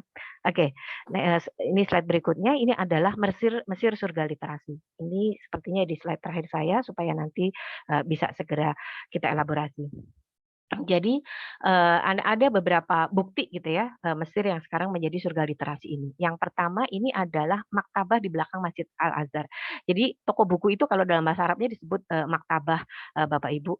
Nah, kalau saya itu kalau melakukan perjalanan ke negeri-negeri dengan jejak peradaban Islam itu yang nggak boleh lewat itu adalah saya harus ke maktabah. Saya itu harus datang ke sana untuk, belanja buku. Even di negara itu saya nggak bisa, membaca aksaranya, kayak misalnya ke Jepang, kayak misalnya ke Korea. Itu kan hurufnya saya nggak bisa baca gitu ya, Iya, jangankan bahasanya, hurufnya nggak bisa baca. Tapi saya tetap beli bukunya gitu. Karena buat saya ini adalah penghormatan atas karya intelektual mereka lah gitu ya. Bukan untuk ini ya, bukan untuk sesuatu yang mubazir gitu. Toh nanti juga bisa aja kalau ada yang mau, mereka bisa membaca itu gitu. Tapi buat saya ini adalah sebuah penghormatan atas sebuah karya. Nah, di belakangnya Masjid Al-Azhar ini Bapak Ibu, ini tuh ada satu area gitu ya. Ini tuh menarik banget. Itu di situ memang ada pasar, ada jualan macam-macam juga. Tapi di antara yang jualan macam-macam itu ada sekitar 148 maktabah besar dan kecil gitu. Jalan-jalan di situ tuh suasananya itu sangat apa ya, intellectual society-nya tuh berasa banget gitu ya, karena banyak toko buku. Toko bukunya tuh masih klasik-klasik. Barangkali kalau di Bandung tuh Pasar Palasari ya Mas ya? Apa sih, toko iya, bukunya? Ya, Palasari. oke, Tapi itu Palasari gitu yang ya. Bajakan itu tadi gitu ya. Ini kalau di Jakarta itu kayak di daerah Kramat gitu ya, tapi sekarang udah dipindahin juga, Kramat juga udah nggak ada ya. Ya pokoknya gitulah, pasarnya itu masih, masih yang klasik gitu ya, ada juga sekarang toko buku modernnya juga banyak gitu, tapi yang klasik juga banyak gitu. Apalagi kalau jalan-jalannya di situ pas senja gitu, aduh Mas, tuh romantis banget deh. Kayak pokoknya keren gitu. Kalau Bapak Ibu inget gitu ya, film Ketika Cinta Bertasbih, nah itu salah satu adegan pembukanya itu ada di spot itu. Katanya Mas Regi nih, Ketika Cinta Bertasbih nih. Nanti nanti ya kalau Bapak Ibu pengen ajak Mas Regi untuk jalan-jalan ke sana. Nanti dianterin ya Mas ya, kita ya, belanja insyaallah. buku di, belakang Masjid Al-Azhar itu. Iya, Jadi ada satu, maktabah yang sangat menarik Bapak Ibu, ini maktabah ini klasik ya di sana maktabah klasiknya banyak, tapi salah satu yang paling menarik, ini ada namanya itu Maktabah Mustafa Al-Halabi. Ini sampai sekarang masih ada, maktabah itu didirikan dari tahun 1859. Ini barangkali sejaman sama, bahkan belum perang Diponegoro kali ya. Nah itu sampai sekarang masih ada, masih buka gitu ya, dan menariknya di maktabah ini, di publisher buku ini adalah menerbitkan kitab-kitab yang ditulis oleh para ulama dari Nusantara, yang pada sekolah Al-Azhar di awal abad ke-20. Di antaranya itu salah satunya ini adalah kitab Nuzatul Ikhwan. Ini ditulis oleh ulama asal Aceh, namanya itu Abdullah bin Ismail Al-Asy. Ini tuh dia nulis itu diterbitkan di publisher itu tahun 1928, zaman Sumpah Pemuda gitu ya. Ini yang menarik gitu ya, kan itu kan di negara Arab, menggunakan tulisan Arab, tapi ada kitab yang ditulis yang di dalamnya itu ada bahasa. Ini menarik. Jadi kitabnya itu menulis tentang cara menguasai bahasa asing gitu ya. Nah di dalam kitab itu ada kosakata selain Arab, itu ada kosakata Melayu, ada kosakata Turki, dan yang menarik ada kosakata bahasa Aceh. Ini sebenarnya menjadi salah satu mood booster buat kita gitu ya, bahwa pada zamannya dulu Aceh itu sudah sangat luar biasa sekali gitu. Jadi kualat kita kalau sekarang suka menzolimi orang Aceh. Oke, baik. Lalu berikutnya ini adalah ini saya relate-kan dengan kondisi hari ini ya. Ini Iya. di Kairo itu masih ada Kairo International Book Fair. Bapak Ibu ini kalau mau sekarang nih masih ada, tapi kayaknya kalau nggak salah besok udah tutup ya. Iya. Jadi Kairo International Book Fair ini adalah pameran buku terbesar kedua di dunia setelah Frankfurt Book Fair di Jerman. Ini diadakan setiap tahun sejak tahun 1969. Kira-kira kalau mau lihat besarnya, masifnya Bapak Ibu, tahun ini data tahun ini, itu Kairo International Book Fair yang berakhir besok ini, itu diikuti oleh 1067 publisher dari 51 negara. You name it deh kalau mau beli kitab gitu. Saya tuh belanja terus nggak sadar terus tiba-tiba ketika ditimbang ya kayaknya udah sekitar 30-an kilo Mbak. Allah Robi bawanya gimana itu? Oke. Lalu berikutnya ini adalah perpustakaan Alexandria. Kenapa saya memilih Alexandria? Barangkali di sana juga banyak perpustakaan yang lain, tapi kenapa saya sebut ini? Karena sebenarnya ini perpustakaan sangat tua banget. Nah, kalau Bapak Ibu lihat virtual background-nya Mas Regi, itu adalah perpustakaan Alexandria Mas Regi. Barangkali Mas Regi nggak tahu ya. Sengaja Mbak. Ini betul. tadi sebelum ini saya cari dulu karena saya tahu salah satu terbesar yang masih eksis itu di Mesir adalah itu. Cuman kalau saya ambil bangunan depannya itu kurang asik. Nah, nemu di gambar ini nih dengan gulungan-gulungan buku. Betul. Tapi itu bukan zaman sekarang Mas Regi. Itu adalah ketika Romawi menguasai Alexandria. Jadi itu adalah Biblioteka Alexandrina namanya. Saya juga tadi agak surprise begitu saya masuk terus saya lihat loh, Mas Regi pas banget dengan materinya gitu ya. Apa kita jangan-jangan sudah ada kontak batin gitu ya. Jadi di perpustakaan itu Bapak Ibu itu pernah menyimpan 400.000 gulungan papirus. Kalau dilihat kan belakangnya itu kan seperti gulungan-gulungan gitu ya. Karena itu memang masih ditulis menggunakan papirus. Karena di Mesir tuh menggunakannya papirus bukan menggunakan serat bambu. Nah, tapi perpustakaan itu kemudian terbakar atau dibakar itu dalam sejarahnya juga belum jelas gitu apakah ini sengaja atau tidak sengaja dibakar sehingga tidak ada bekasnya. Tapi di tempat itu sekarang ini didirikan sebuah perpustakaan yang sangat luar biasa sekali, spektakuler, modern, bangunan arsitekturnya itu keren banget, futuristik banget gitu ya. Dan itu juga menyimpan koleksi buku yang sangat luar biasa sekali dan menariknya Bapak Ibu ini ada salah satu direkturnya, barangkali sekarang sudah tidak menjabat, saya juga tidak tahu ya, namanya itu Profesor Dr. Ismail Saragildin. Ini kebetulan waktu beliau datang ke Jakarta, saya sempat ikut di kuliah umumnya. Beliau itu berhasil mendigitalisasi sekitar 1 juta volume buku untuk perpustakaan Alexandria itu tanpa tersandung masalah hak cipta. Ini sangat luar biasa sekali. Kalau kita tahu gitu ya, sekarang itu kalau kita buka buku tuh setelah judul itu halaman pertamanya adalah warning gitu ya, disclaimer, mengutip sebagian atau seluruh isi buku tanpa izin, denda begini begitu. Jadi udah paling susah kalau kita mau mengutip buku gitu. Tapi beliau ini bisa mendigitalisasi naskah itu, jutaan volume itu tanpa tersandung masalah hak cipta. Ini sebenarnya menjadi pelajaran berharga bagi kita umat Muslim bahwa yang seperti ini tuh adalah sesuatu yang sangat make sense gitu. Kita sudah pernah melakukannya, kita sudah nggak halu gitu ya kalau kata anak sekarang gitu. Bukan sesuatu yang ngayal, bukan sesuatu yang ngarang-ngarang gitu ya, bukan seperti mitologi Yunani gitu, yang nggak tahu benar nggak tahu enggak gitu. Tapi ini tuh benar-benar ada, jejaknya masih bisa dilihat, bekasnya ada. Pertanyaannya adalah kita mau mengulanginya atau tidak. Iya. Kiranya cukup dulu dari saya supaya nanti masih ada Ustadz Umer yang akan menyampaikan materinya juga kita bisa bertanya jawab. Terima kasih. Wabillahi taufik wal hidayah. Wassalamualaikum warahmatullahi wabarakatuh. Waalaikumsalam warahmatullahi wabarakatuh. Ya, terima kasih Mbak Utik untuk pemaparannya. Nah, ini kalau kalian bisa lihat di layar ya. Maaf, pasti halaman sebelumnya. Jika ingin membaca tulisan-tulisan Mbak Utik secara yang lebih banyak atau lebih lengkap, bisa subscribe atau join di medsosnya, di Facebook, Instagram, dan juga YouTube. Kemudian untuk kajian pagi ini juga insya Allah akan kami sajikan di YouTube ya, nanti setelah agak siangan. Nah, halaman berikutnya Kang Dea. Bisa minta kopian materi nggak Pak Regi? Boleh Ustadz, nanti saya kirim insya Allah. Pak Uti, tolong aku minta kopian materi karena aku double zoom ini. Oh, baik. Ya, Uwi ya? Ya, Masya Allah. Assalamualaikum Uwi, apa kabar? Silakan Uwi, dengan senang hati. Saya double Zoom ini lagi di luar kota. Ya. Ya, Oh, baik. siap, Ustaz. Siap, Ui. Nah, ya ini adalah beberapa judul bukunya yang telah terbit ya, dan ini bisa diperoleh di Gramedia Store. Juga untuk pemesanan langsung bisa menghubungi WhatsApp tercantum di layar. Namun Barangkali kalau untuk buku yang terbaru yang Journey to the Light nanti bisa dibantu sama Mas Dea ya, Mas Regi untuk pembeliannya. Oke. Mbak Uti udah Dari tahu Khalifah ya. Mbak Uti udah tahu alamat saya kan, alamat rumah. Ustadz, aduh mohon maaf saya benar-benar sudah mau mengirim Ustadz. Saya akan kirim beneran habis ini. Maaf Ustadz kemarin ke-skip. Iya, ditunggu. Mbak Uti. Siap Ustadz, siap. Ya, nanti. Gimana tadi Mbak Utik? Yang untuk buku Journey to the Light barangkali nanti bisa dibantu oleh teman-teman di Khalifah. Oke, boleh. Jadi untuk buku Journey to the Light, baik untuk konsumsi pribadi ataupun untuk disedekahkan, dibagikan gitu, bisa menghubungi nomor kontak yang akan kami sampaikan juga. Ya, Bapak Ibu jamaah yang rahmati Allah, alhamdulillah nih telah bergabung dengan kita Mas dari Kairo. Namun sebelumnya saya sampaikan terlebih dahulu bahwa rencananya adalah bahwa jadwal kajian pagi ini sampai pukul 6.30 ya. Cuman kayaknya kalau sama Botik ini selalu seru ya, jadi kita seringkali Aduh mohon maaf kepanjangan ya, harusnya saya tadi Nggak di apa-apa. kode Mas.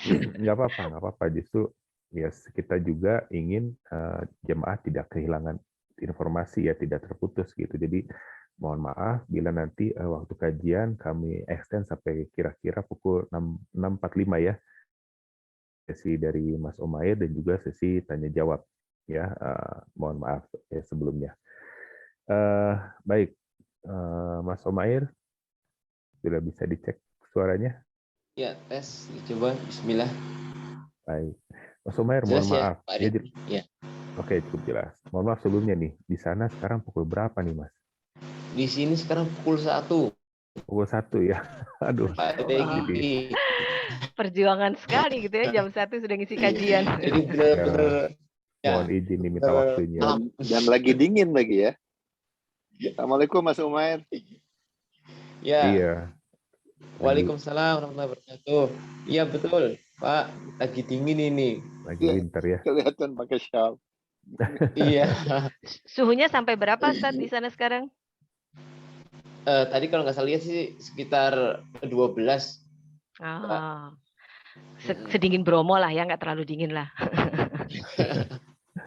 Iya. Lumayan, tapi kalau konsisten itu juga bikin dingin.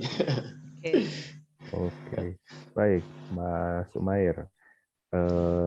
Di sini kalau kita lihat bahwa Umair itu adalah dari PCIM Mesir ya. Ya. Mungkin nanti sebelum masuk ke materi, mungkin bisa dijelaskan sedikit tentang PCIM itu, Mas Umair.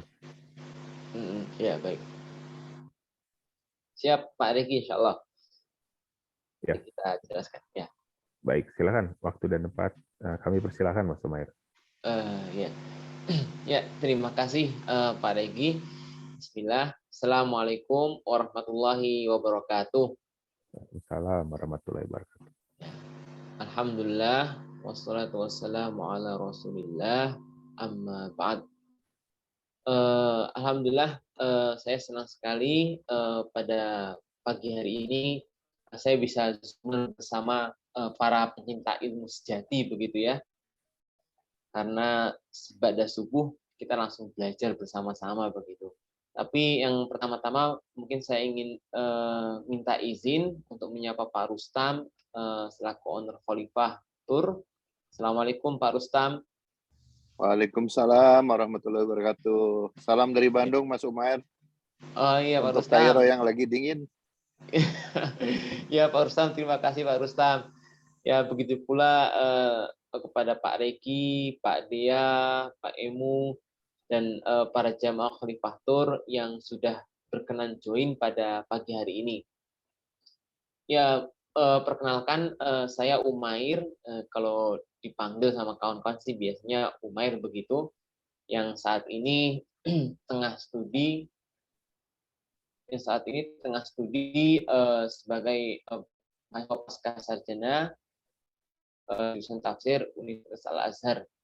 Nah, saya ini kebetulan satu alma mater sama Ustadz Dedi. Nah, mungkin kalau Oh, Ustadz Dedi di sana, nah kebetulan saya ini adalah kebetulan dia senior saya dan saya ini adalah juniornya begitu. Ya, mungkin di awal-awal saya mau menceritakan sedikit seperti yang disampaikan Pak Regi tadi ya. Kalau saya ini dari PCM, Pimpinan Cabang Istimewa Muhammadiyah Mesir. Singkatnya, PCM itu ya cabang dari Muhammadiyah yang ada di Indonesia, yang saat ini sudah tersebar di berbagai negara, dan PCM Mesir ini sebagai salah satu pelopor utamanya begitu. Karena kalau di abad kedua ini ada semangat semacam internasionalisasi begitu, mengenalkan Muhammadiyah ke berbagai negara, dan ini salah satu upaya atau semangat yang ingin kita bawa untuk mengenalkan Muhammadiyah di panggung dunia seperti itu. Nah, alhamdulillah kita di sini ada beberapa kegiatan dan semua itu tujuannya dalam rangka dakwah seperti itu. Nah, kalau tadi hari ini kita sudah berbicara yang pertama kali tadi kan Mbak Uti sudah sempat bicara tentang dunia literasi seperti itu ya. Dan saya hari ini diminta untuk berbicara seputar serba-serbi peluang sekolah di Mesir begitu. Ya, betul, saya Mas. ingin menyampaikan beberapa pengalaman saya pribadi terkait studi di Mesir itu bagaimana sih Pak?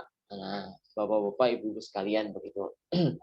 Nah, yang mungkin yang perlu jadi pertanyaan itu, kenapa harus Mesir? Mungkin seperti itu Pak Regi ya. Kenapa harus Mesir? Kenapa tidak negara-negara yang lainnya begitu? Ya kalau kita lihat secara sederhana, kalau kita cermati kehidupan di Mesir itu sebenarnya kehidupan tidak sedikit kehidupan di negara Saudi seperti itu. Kemudian kalau kita lihat juga ternyata kehidupan di Mesir ini juga tidak sejadul atau tidak zaman dulunya yang susah sinyal seperti halnya negara Sudan seperti itu. Jadi kalau di Mesir insya Allah sinyal itu masih terjangkau gitu, alhamdulillah lah. Kemudian kalau kita lihat juga ternyata Mesir itu juga bukan negara yang sekuler seperti halnya kayak Turki begitu Pak. Nah ini kan jadi nilai keistimewaan juga. Dan kalau dilihat dari segi ekonomi, ternyata Mesir ini tidak semahal Singapura begitu Pak. Rasanya rasa luar negeri, tapi biaya kehidupan ini bisa seperti rasa Indonesia seperti itu Pak. Gitu ya. Nah mungkin ini yang banyak orang kurang tahu gitu. Kemudian secara keseluruhan Mesir ini sangat nyaman atau sangat sangat cocok buat orang Indonesia itu sendiri begitu Pak. Baik itu dari kulturnya, kemudian dari segi peribadatannya dan sebagainya itu sangat cocok seperti hanya orang-orang Indonesia begitu. Bahkan diaspora mahasiswa Indonesia di Mesir itu sangat banyak sekali. Terhitung mulai dari tahun 2020 itu sudah ada sekitar 10.000 lebih mahasiswa Indonesia yang belajar di Mesir. Ini artinya jumlahnya itu tidak sedikit lagi begitu. Jadi kalau misalkan saya saat ini sekarang kan tinggal di Kairo, kebetulan saya tinggal itu di daerah Nasr City, Pak. Nah, Nasr City ini saya bisa memastikan kalau saya misalkan keluar sedikit begitu, saya bisa hampir pastikan saya bisa ketemu sama orang Indonesia seperti itu. Mungkin tidak lama dari saya keluar, mungkin saya bakal bertatap dengan orang Indonesia, entah itu dari jarak jauh ataupun jarak dekat, Pak ya. Jadi kalau bapak-bapak, ibu-ibu kepingin ke Kairo, sudah nggak perlu khawatir lagi untuk tersesat dan sebagainya, karena mungkin tidak jauh dari lokasi bapak ibu sekalian tinggal, itu sudah ada orang Indonesia. Jadi insya Allah aman begitu Pak, walaupun belum bisa bahasa Arab. Biasanya nih, mau saya potong.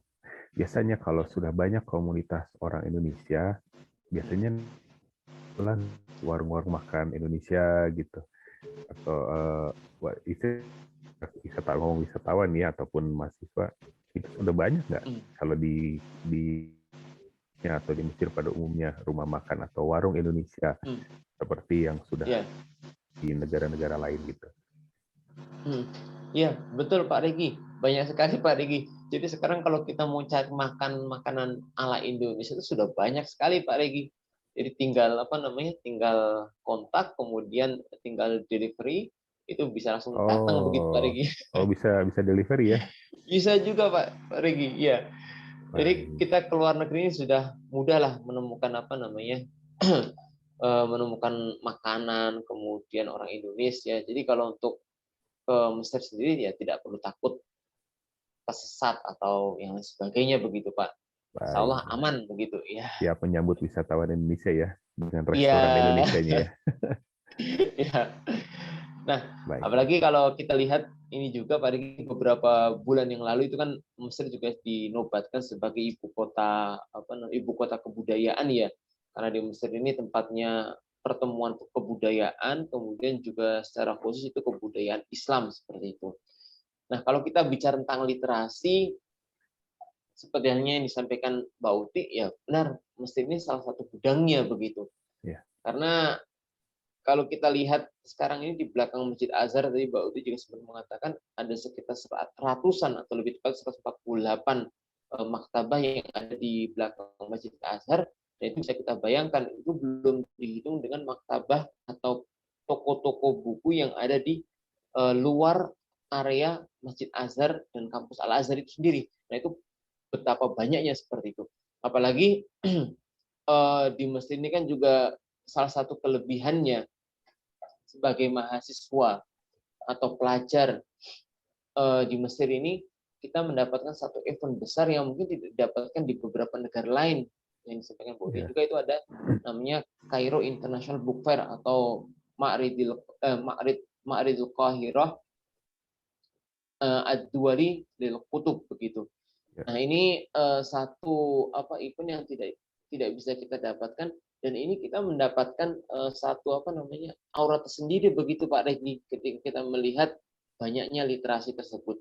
Bahkan kalau seperti hari ini begitu ya, karena kebetulan tahun ini diselenggarakan di bulan Januari tanggal 26 sampai tanggal 7 Februari, artinya besok ini sudah selesai begitu. Iya. Nah, itu kalau kita beruntung, itu kita juga tidak hanya mendapatkan auranya aura festival buku itu saja, tapi juga ada semangat intelektualnya, apalagi banyak sekali dari penulis-penulis itu juga datang begitu. Ya. Jadi yang datang di pameran tersebut tidak hanya penerbit saja, publisher saja, tapi juga para penulis itu juga datang begitu. Ya. Bahkan mereka memang sengaja untuk meluangkan waktu untuk momen itu saja begitu.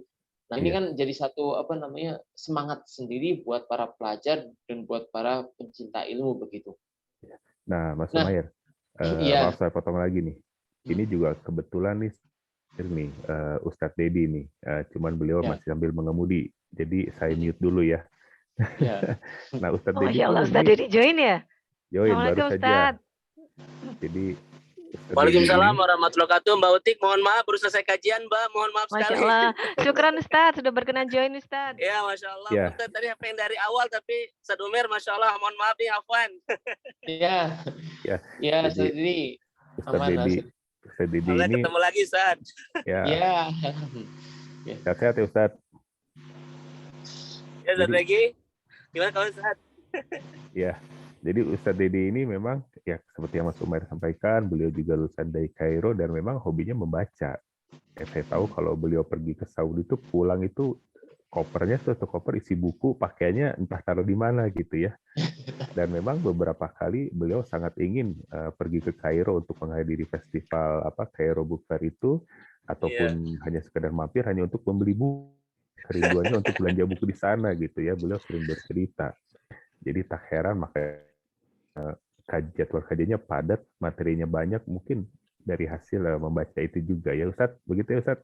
Masya Allah Ustadz Reki, ini saya sudah janjian sama Mbak Utik pengen ke Kairo Book Fair tapi belum terus nih, Masya Allah. Tapi saya sudah kirimkan hadiah dari Kairo ya Tat ya, bukunya ya. Sudah, ya. jazakillah. Ini tahun ini juga ada lagi Tat. Siap, nanti dikirim lagi. Jadi Mas Regi, saya itu punya Ya. punya jadwal sama Usdet kalau di Madinah Ya. dengan Lambang itu untuk pergi ke toko buku. Jadi dalam kita di Madinah 3-4 hari itu pasti ada ya Tad ya. Semalam kita pergi ke sana gitu. Iya, beliau. Itu mah wajib Mbak Utik ya. Wajib. Jadi, tapi saya sebenarnya cuma temenin Usdet Menarik. aja gitu. Iya, itu kadang-kadang beliau kalau kebetulan saya bareng gitu ya, tiba-tiba dalam satu malam tuh ya, dari malam itu menghilang. Tapi untungnya saya sudah tahu gitu kemana tujuannya gitu, jadi saya nggak cari. Nanti datang-datang udah bawa kantong gitu, bahkan dus itu banyak isinya buku gitu, luar biasa. Mantap Ustadz Dedi. Ya. Mantap ini. Waktunya habis, Ustadz Umir. Real. Mudah-mudahan waktu terdekat kita bisa berjumpa insya Allah.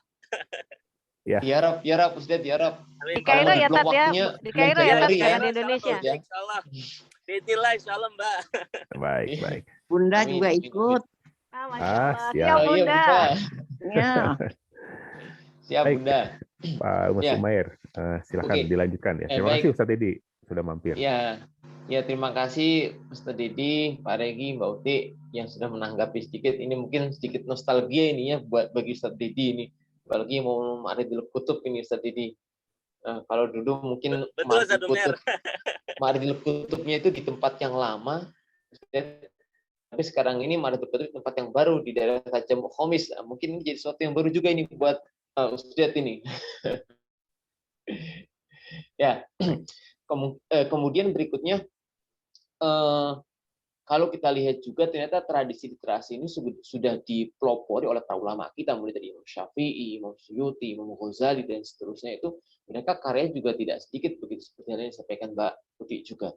Nah kemudian alasan kenapa para orang tua kok menginginkan putra putri untuk belajar ke Mesir, ya tentu alasannya yang pertama adalah karena adanya Universitas Al-Azhar ya.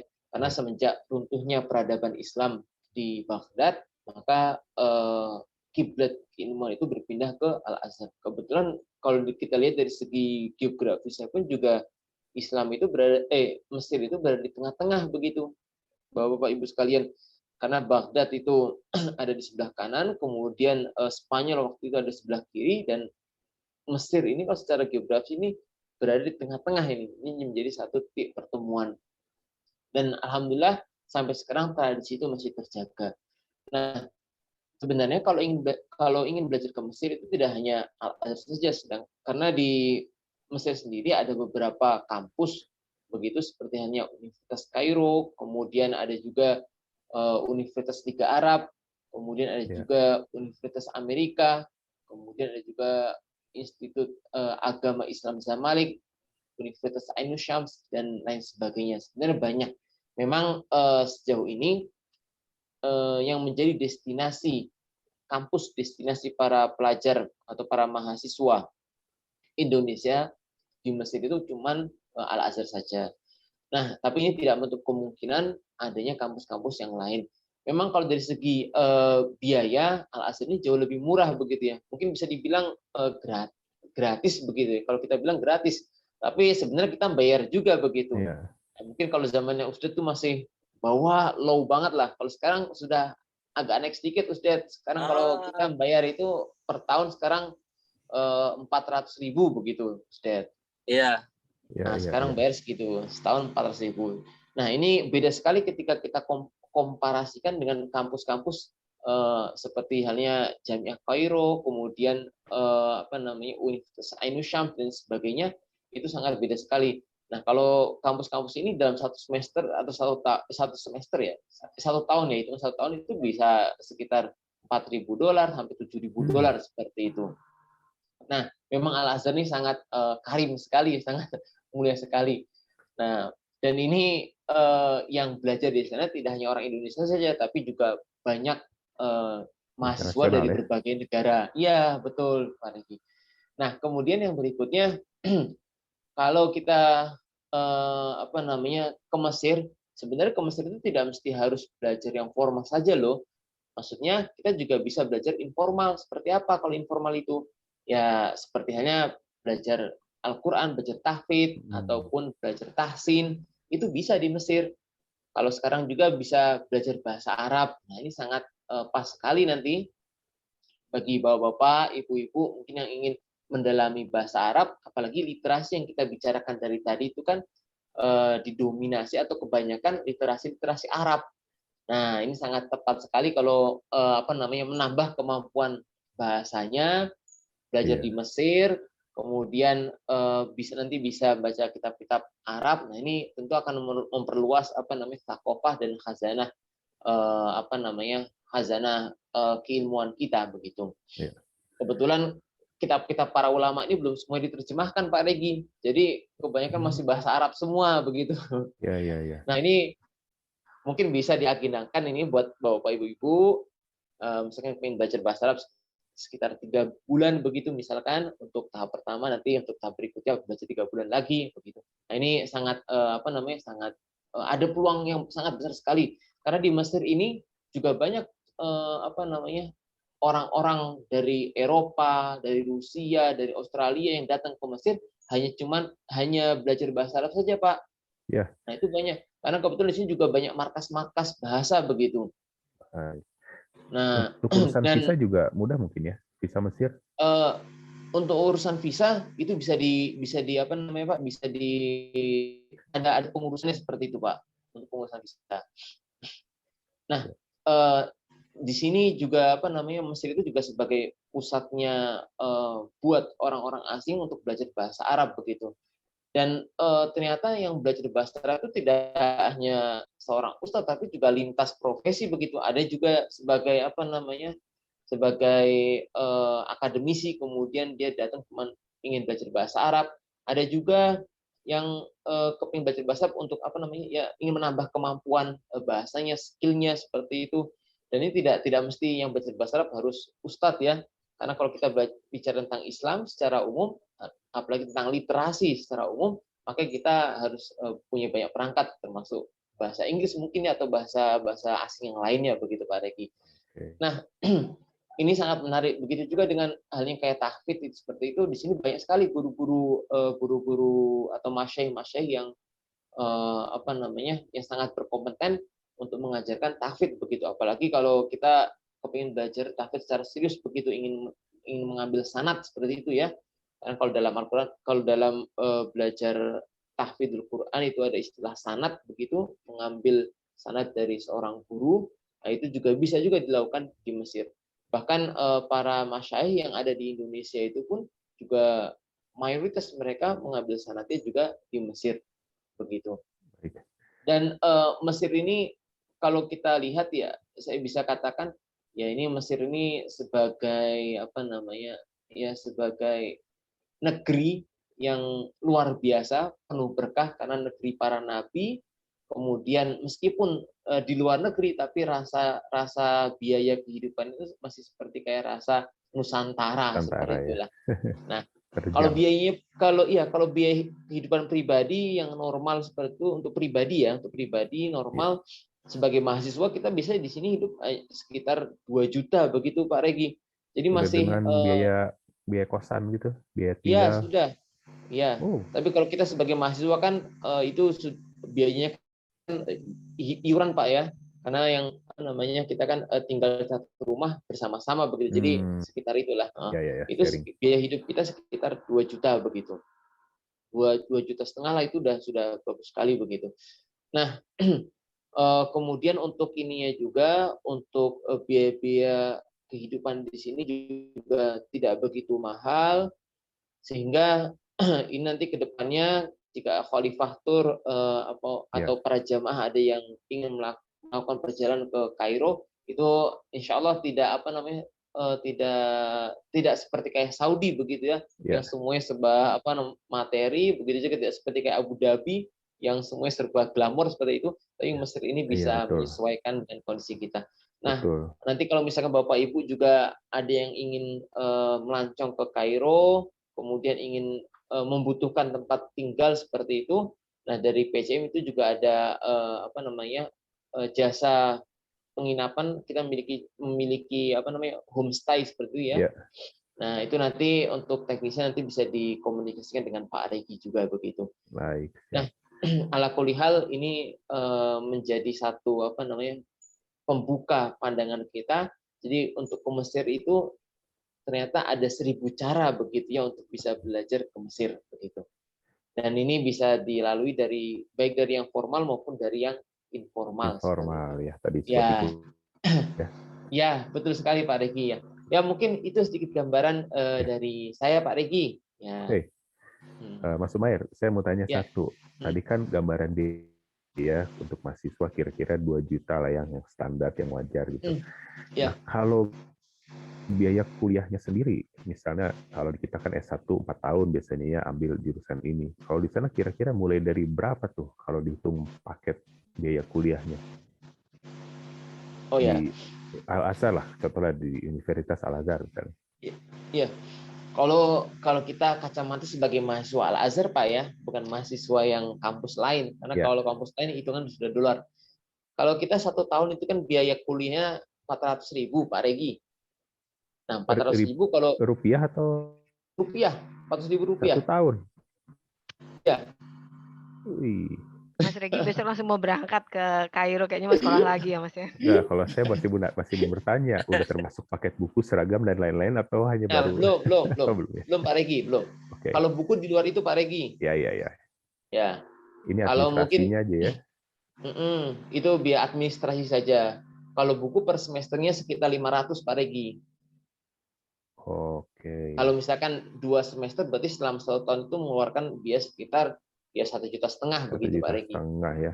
Kasarannya, ya. Wah, sih murah. 1,5 juta nanti murah sekali Pak Regi. Makanya kita sering bilang sekolah di Al-Azhar itu gratis. Tapi sebenarnya tidak benar-benar gratis begitu Pak. Karena kita tetap bayar cuman murah. Ini kalau mungkin di zamannya Ustadz itu mungkin jauh lebih murah itu, mungkin hanya 50.000 atau iya. Zamannya Ustadz ini hanya 50.000 mungkin ini. Iya. Akal gitu. Luar biasa nih. Di mana lagi nih bisa sekolah seperti itu dengan kualitas masih bisa dikatakan kualitas terbaik. Iya. Ya, baik. Semoga Bapak Ibu yang menyimak, mendengarkan ini bisa menjadi satu pertimbangan ya, entah itu untuk putra-putri, teman atau siapapun ya, untuk kalau ingin menyekolahkan putra-putrinya di luar negeri. Ya, karena sekarang ini belakangan saya lebih sering mendengar mereka lebih suka menyelamatkan anaknya untuk bersekolah ke Turki. Tidak ada salahnya, tapi justru ini kalau saya lihat di Mesir ini akan jauh lebih menarik. Mas Regi, boleh saya kasih ini satu poin ya. Jadi sebenarnya begini Mas Regi, kenapa kita harus mengencourage orang tua untuk beramai-ramai menyekolahkan anaknya ke Al-Azhar? Salah satunya ini adalah data COVID kemarin Mas Regi, itu ada sekitar 900-an ulama yang diwafatkan oleh Allah. Dan ini ada kebutuhan untuk mereplace, mengganti mereka. Ini kebutuhannya besar sekali. Di Al-Azhar ini adalah sekolah yang mencetak kader ulama gitu. Mau nggak mau nih kalau mereka nggak sekolah di sana gitu ya, nggak banyak yang pada sekolah di sana, bagaimana dengan nanti anak turun kita gitu, siapa yang akan ngejagain mereka gitu kan, siapa nanti yang akan menggantikan usdad yang lain gitu kan, ini kan sebuah kebutuhan yang urgent banget sekarang gitu. Itu juga sebenarnya yang mendorong untuk wakaf literasi buku Journey to the Light itu. Salah satunya itu adalah mari kita membantu lah para calon ulama ini gitu, Mas Regi. Baik. Boleh saya ikut nyela sedikit, Mas Regi? Ya, iya, kebetulan. Pak Rustam. Ya, buat Mas Umair, apakah masuk Al-Azhar itu kalau dari Indonesia satu-satunya yang dibuka oleh Kemenag? Itu pertanyaan pertama. Apakah ada jalur lain nggak di sekolah di Al-Azhar? Yang kedua, pada bulan apa dibuka pendaftaran untuk Al-Azhar? Kemudian ini kan menyambung, ini agak teknis sedikit, pasti juga ditunggu oleh beberapa pemirsa mengenai teknis ini. Yang ketiga, untuk sekolah bahasa, pakai visa apa? Cukup visa turis? Apakah length of stay visa turis bisa sampai 3 bulan? Itu aja. Terima kasih Mas Umair. Ya, sama Pak Rustam. Ya, untuk akses untuk belajar ke Al-Azhar, memang selama ini hanya satu pintu Pak. Pak Rustam. Jadi lewat Kemenak RI saja.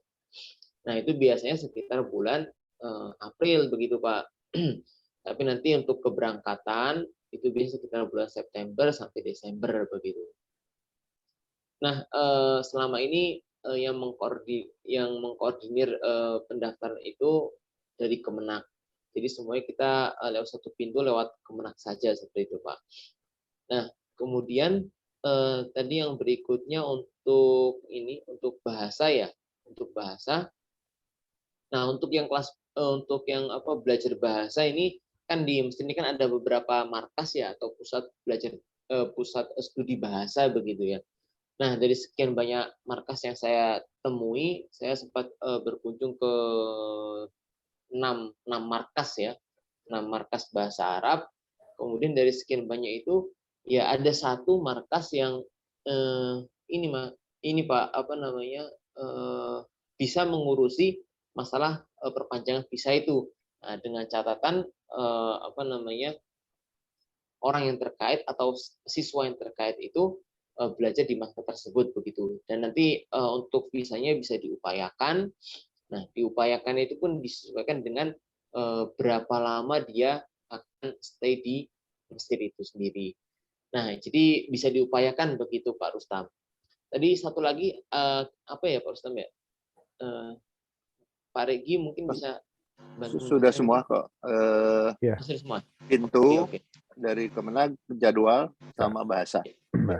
Oke, ya. Ya, Oke. jadi seperti itu Pak Rustam ya. Ya. Terima kasih Mas Umair, terima kasih. Ya, sama-sama. Nanti Pak saya gali Rustam. lagi infonya. Direct Ya. aja langsung nanti. Oke, siap. Ustadz Umar barangkali juga ada yang bertanya kalau jenjang yang mau dimasuk itu bukan kuliah gitu. Kalau SMP SMA bagaimana peluangnya untuk sekolah di sana? Jadi memang persiapan untuk masuk Al-Azharnya itu dari SMP SMA udah dikirim ke sana. Betul. Oh, itu oke. Nah, untuk yang jenjang SMP SMA ini ada peluang juga, apalagi belum lama ini juga ada ada ikatan ma'had ya, istilahnya SMP SMA di sini kita kenal dengan istilah ma'had, begitu ada ikatan ma'had. Dan kalau untuk ma'had sendiri ini prosesnya itu lewat Kemenak juga Pak Rustam. Saya kurang tahu pasti seperti apa, yang jelas ada untuk keberangkatan, untuk bisa berangkat ke Mesir itu harus melalui Kemenak dulu, jadi semacam laporan atau semacam apa seperti itu ya, saya kurang paham. Yang jelas bukan tes kalau nggak salah, itu bukan tes. Kemudian nanti ketika sudah mendapatkan persetujuan atau muafaqah dari Kemenak itu sendiri, nanti baru bisa berangkat ke Kairo begitu Pak Rustam. Untuk yang jenjang ma'had ya, SMP SMA itu. Nah, nanti kalau sudah dinyatakan itu bisa berangkat dan sudah sampai Kairo, nah ini nanti mereka para siswa ini, para pelajar ini, mereka akan mengurus dirinya sendiri, tentu di bawah bantuan jasa mediator istilahnya ya, untuk mengajukan dirinya belajar ke ma'had begitu. Nah, belajar di ma'had ini terkadang enaknya belajar di Ma'had Al-Azhar itu ada istilah akselerasi begitu Pak Rustam. Tapi ini buat beberapa siswa atau pelajar yang cerdas ini mungkin akan sedikit banyak menguntungkan begitu ya, karena dia akan bisa memangkas waktu yang harusnya 6 tahun bisa dipangkas menjadi 2-3 tahun saja begitu Pak Rustam. Baik. Gimana Pak Rustam? Nah, kalau untuk ma'had sendiri biasanya terima kasih. Oke, siap. Iya, silakan. Kalau ada tambahan informasi Mas Umair, saya menjawab pertanyaan Pak Regi. Kalau untuk waktu pendaftaran di ma'had itu sekitar bulan Februari dan bulan September Pak Rustam. Bulan Februari dan bulan September untuk mendaftar ma'had. Ya, jadi per semesternya itu dibuka begitu kalau ma'had begitu. Oke, terima kasih baik. infonya Terima Pak Mas Umair. Terima kasih. Ya, Mas Umair, terima terima kasih. kasih. Ya. Baik, mungkin info pemaparan yang disampaikan oleh Mus Umair sudah hampir mencukupi ya, cukup ya kira-kira lebih kurang, karena ini juga sudah Pak Regi, 6.40 kayaknya kita akan overtime lagi ya, karena saat ini mungkin akan langsung kita masuk ke sesi tanya jawab ya. Mungkin Mas Dia bisa ditampilkan daftar pertanyaan yang sudah tampil. Nanti kita lihat waktu juga, mudah-mudahan bisa terjawab semua nih, tapi kalau tidak mau kita simpan atau nanti dijawab Japri ya kali ya atau bagaimana nanti. Ya, nanti mungkin bisa dijawab singkat aja. Pertanyaan pertama ini dari Ibu Yuni ya. Ibu Yuni, Assalamualaikum Mbak Utik, saya mau bertanya bagaimana perkembangan literasi di Indonesia dan apakah administrasi literasi di Indonesia tersusun dengan baik? Ya, Oke, baik. Oke, baik. Saya jawab singkat saja ya. Jadi, kalau berapa jumlah buku yang dihasilkan setiap tahun itu ada datanya. Nanti bisa dicarikan gitu ya. Tapi yang jelas kalau kita lihat tadi dari data PISA yang saya sampaikan di awal, bahwa tingkat literasi di Indonesia itu ada ranking 70 dari 77 di dunia, atau 71 dari 77 di dunia. Ini tentu akan menunjukkan berapa banyak buku yang diproduksi. Kalau yang baca aja sudah serendah itu kan nggak mungkin gitu ya, demand supply-nya nggak balance gitu. Pasti karena kebutuhan membacanya itu sangat rendah, juga jumlah buku yang dihasilkan setiap tahun di Indonesia itu pasti akan jauh sekali gitu ya, dibandingkan dengan katakanlah di Mesir atau di Cina juga yang tinggi, di Korea itu juga tinggi.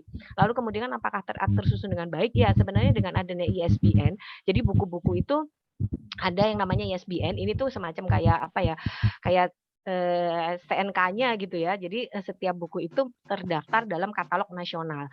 Ada buku-buku yang memang sudah ber-ISBN, jadi nanti kalau kita cari, kita search ada buku apa saja yang belum pernah terbit di Indonesia itu akan muncul di situ. Tapi juga ada yang enggak gitu. Nah, yang enggak ini yang enggak terdetek ya berapa banyak dan posisinya di mana. Tapi kalau misalnya apakah tersusun dengan baik, so far sepanjang mereka itu memang punya ISBN pasti akan terdaftar. Begitu, Mas. Ya, ISBN apa itu tadi, Mbak? IS.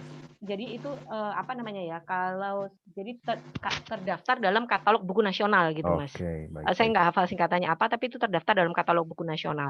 Kalau kita search nanti nama penulisnya akan muncul, judul bukunya akan muncul. Oke. Baik, terima kasih, Mbak. Pertanyaan selanjutnya, Kang Dea. Ada yang raise hand, Pak, mungkin? Nggak apa-apa, mungkin tadi kita ininya di teks dulu ya. Baik, Pak, sebentar ya.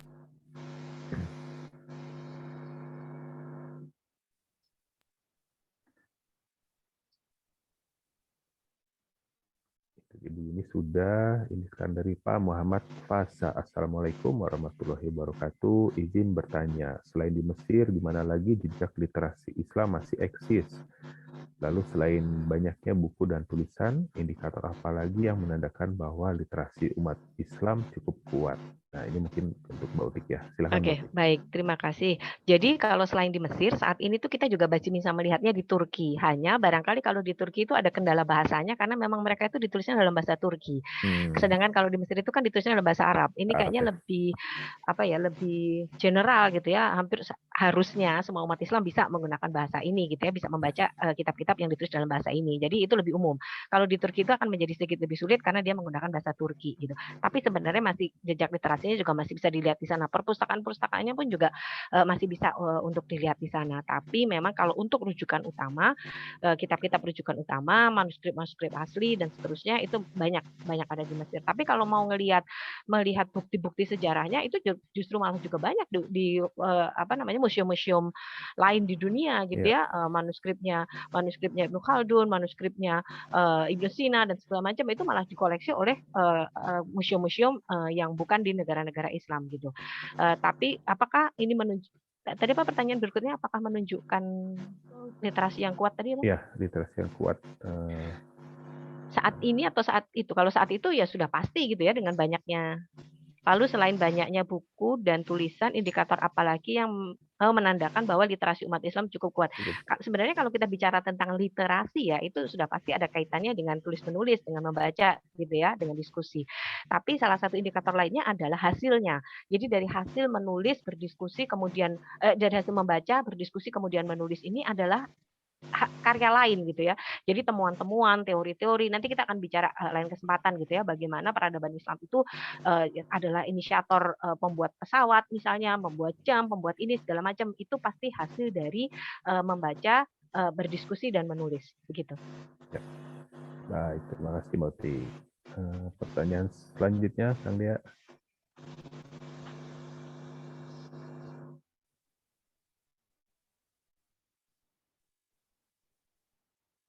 Silakan Pak Regi.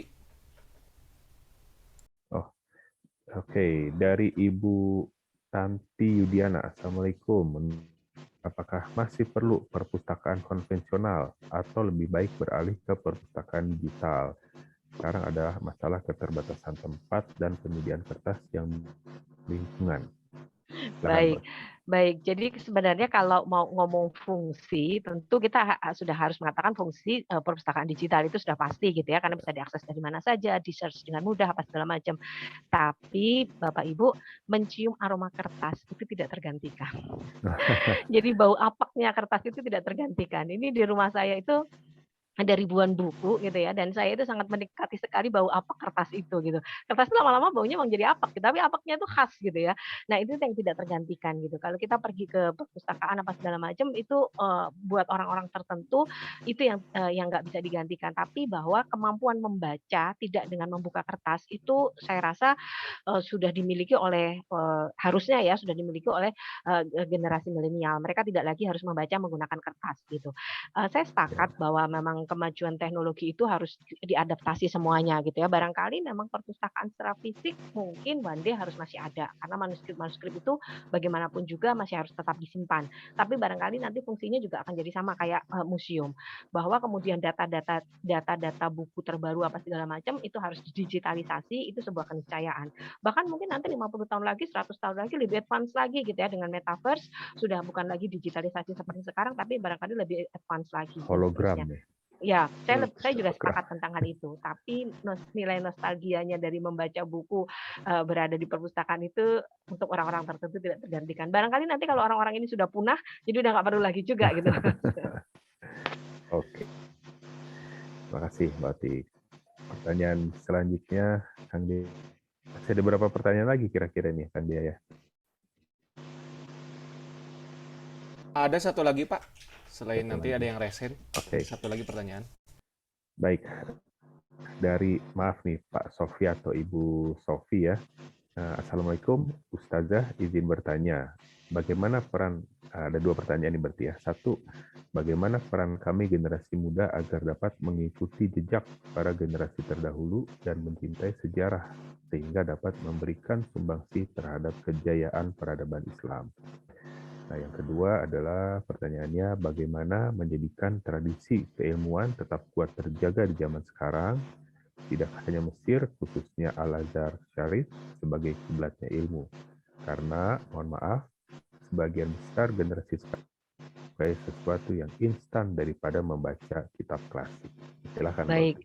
Ya, saya jawab dulu yang pertama gitu ya. Jadi Bapak Ibu, kalau Bapak Ibu tahu gitu ya, Al-Qur'an itu sepertiganya itu berisi tentang kisah. Jadi kalau kita mau mempelajari Al-Qur'an itu sebenarnya kita itu belajar tentang sejarah. Banyak sekali peristiwa-peristiwa penting yang sumbernya itu adalah sejarah. Misalnya katakanlah ketika Rasulullah itu melakukan Fatu Mekah, itu apa yang beliau katakan itu adalah seperti apa yang tertulis di Al-Qur'an dikatakan Nabi Yusuf pada saudara-saudaranya. Ini kan sebenarnya sejarah. Dari sejarah itu kita belajar banyak hal. Kalau kemarin mengikuti yang pekan lalu, saya sudah sebutkan bahwa belajar sejarah itu bukan sekedar mempelajari tumpukan data-data buku yang teronggok di pojokan yang udah kusam yang ini enggak gitu ya. Belajar sejarah itu bukan juga berarti kita nggak bisa move on gitu ya karena kita nggak berani menatap masa depan. Jadi ngelihat aja selalu ke masa lalu, tidak gitu. Dalam Islam belajar sejarah itu adalah mempelajari apa yang terjadi pada waktu itu, kemudian apa pelajaran yang bisa diambil hari ini dan bagaimana merencanakan masa depan. Sebab belajar sejarah itu intinya bukan tentang siapa menang siapa kalah, tapi apa sebab kemenangan, apa sebab kekalahan dan bagaimana memperoleh kemenangan. Itu yang poin yang lebih penting. Itu adalah hikmah gitu. Dengan belajar sejarah kita pasti akan menjadi bangsa yang kuat karena kita tahu kita pernah kalah itu sebabnya apa. Kemudian kita bisa menang itu bagaimana caranya. Itu yang harus kita pelajari dari sejarah. Jadi kalau memang kita sudah mentradisikan bahwa mempelajari Al-Qur'an itu adalah sebagian besarnya adalah mempelajari kisah, maka ya itu harusnya menjadi bagian yang terinternalisasi dalam diri setiap muslim untuk mencintai sejarah, begitu ya. Lalu kemudian yang kedua, bagaimana menjadikan tradisi keilmuan kuat sementara sudah tidak ada yang suka membaca kisah klasik. Ini sebenarnya sudah banyak ya terobosan-terobosan yang dilakukan.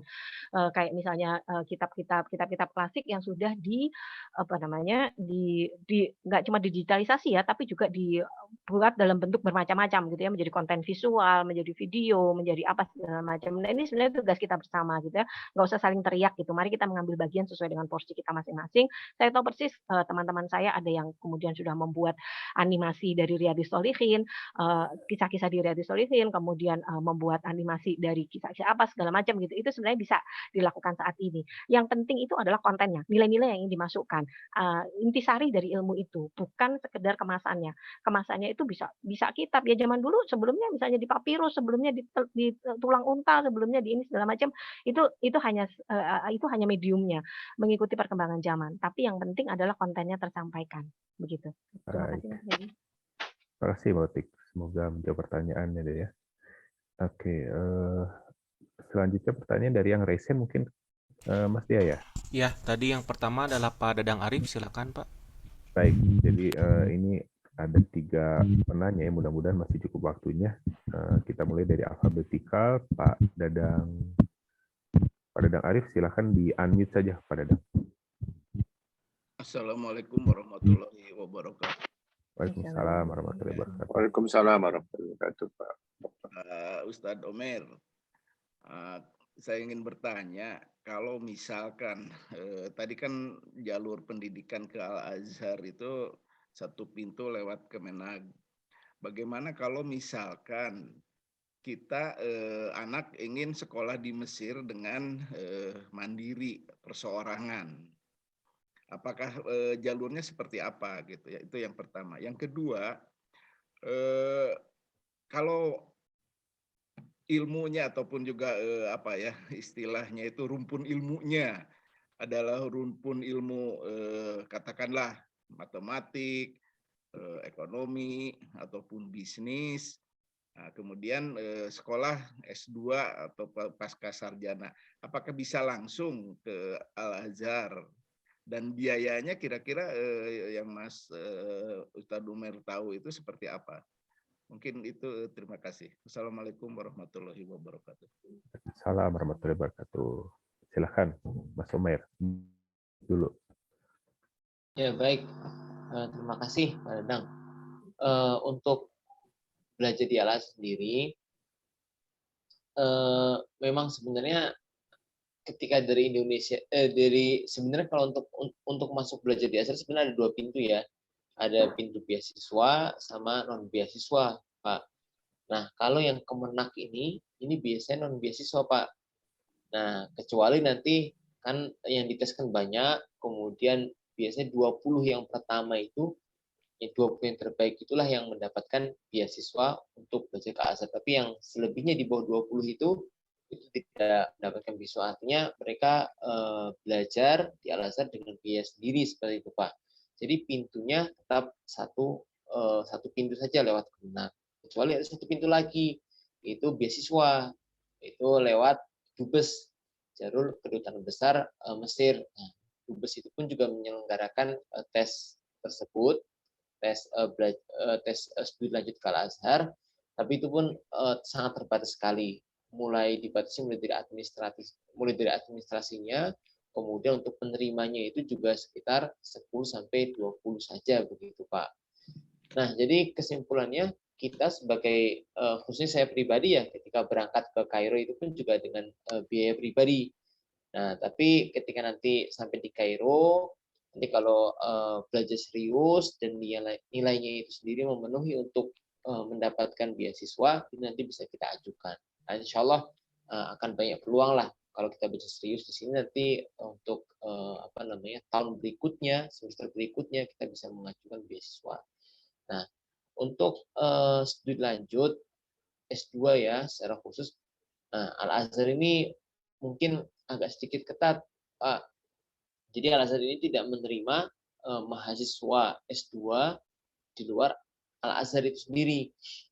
Nah, Jadi kalau kita mau lanjut S2 ya kita harus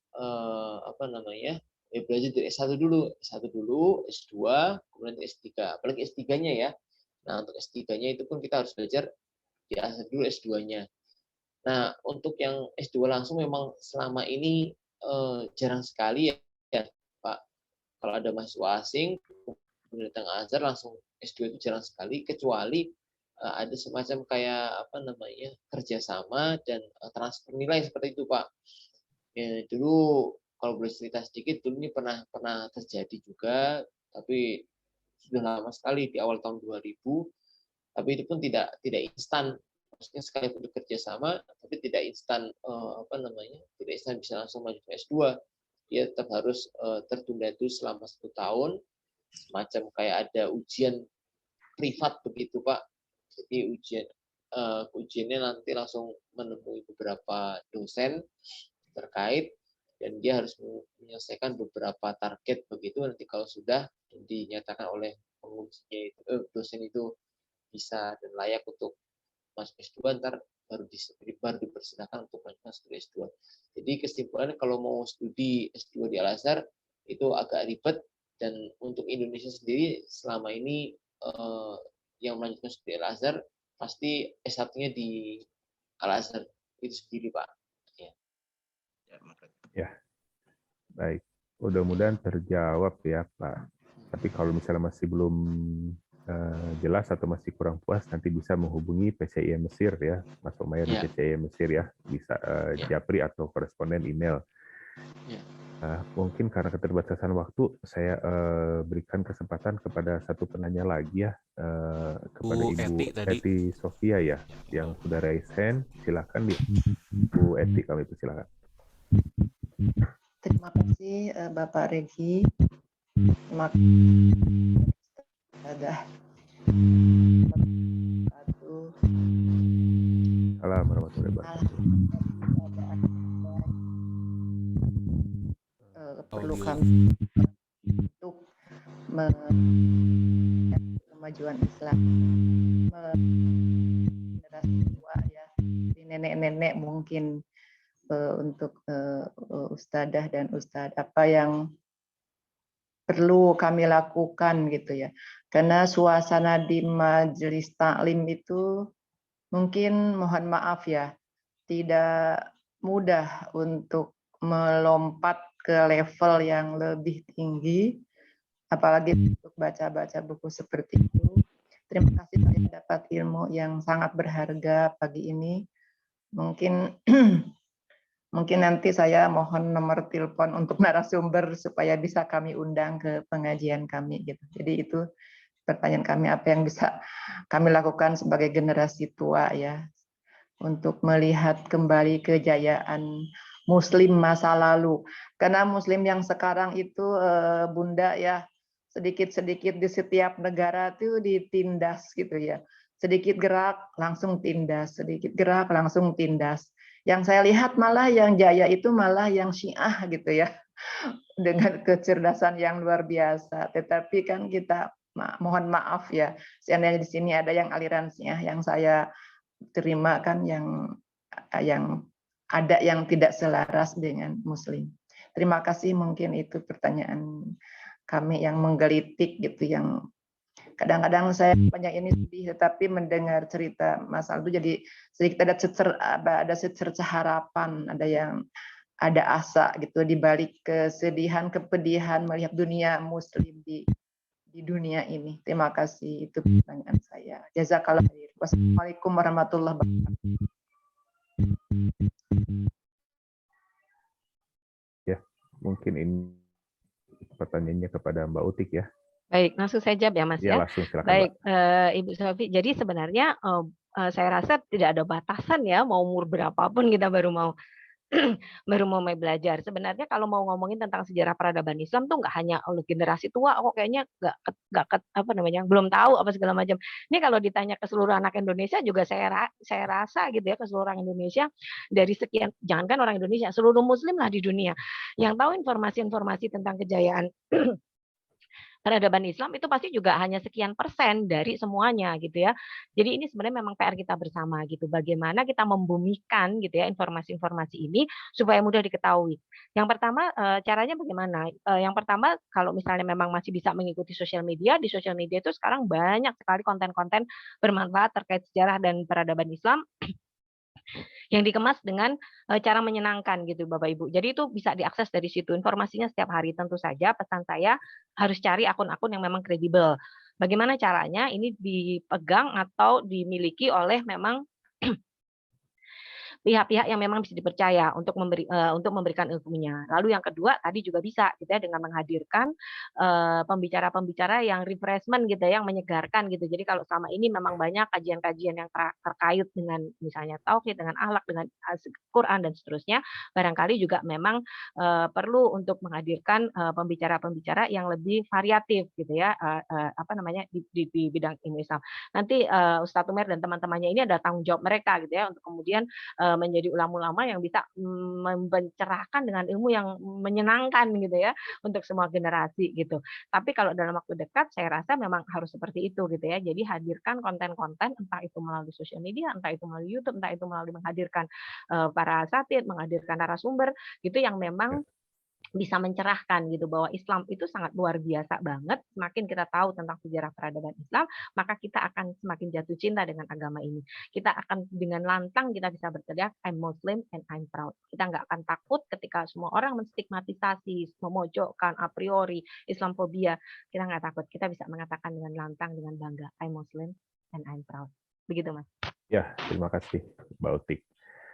Baik, mungkin sesi tanya jawabnya kami akhiri dulu ya. Nah, seperti kami janjikan ini ada sesi bagi buku ya. Dua penanya terbaik nih, atau mungkin nanti penanya terbaik mungkin nanti akan kami tambahkan dari Khalifah juga ya.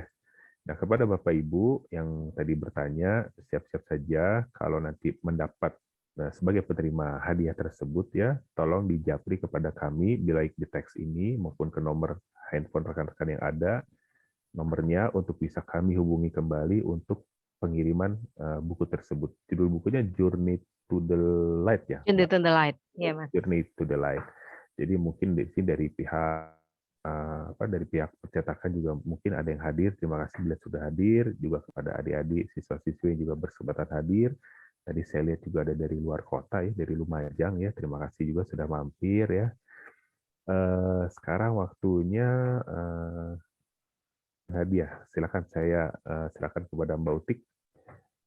Baik, saya akan pilih satu, nanti minta Ustadz Umair untuk pilih satu pertanyaan ya. Ya. Jadi sebelum saya memberikan kepada siapa, saya mau jelaskan sedikit dulu tentang buku ini, Bapak Ibu.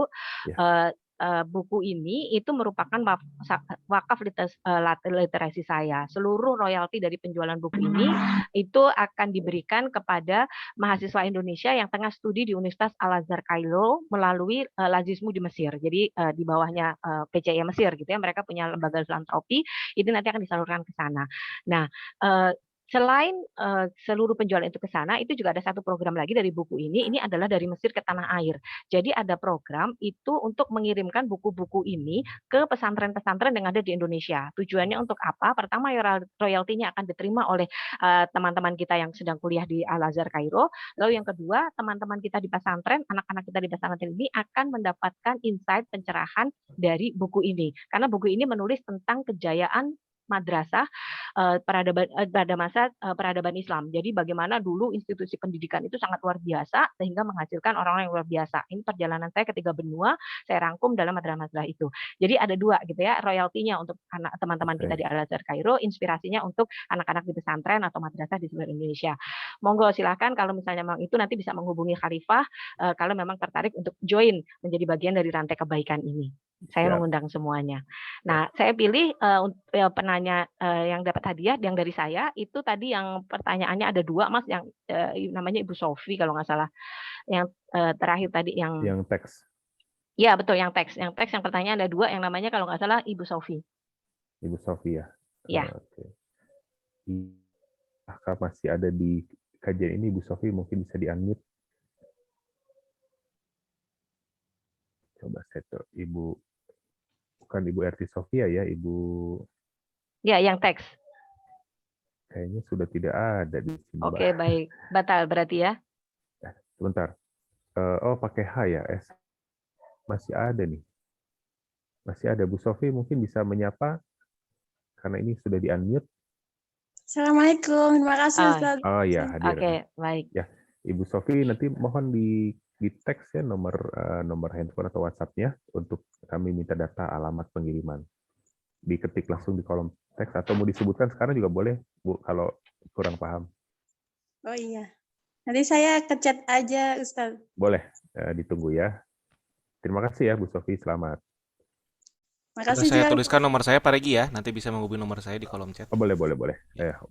Terima kasih.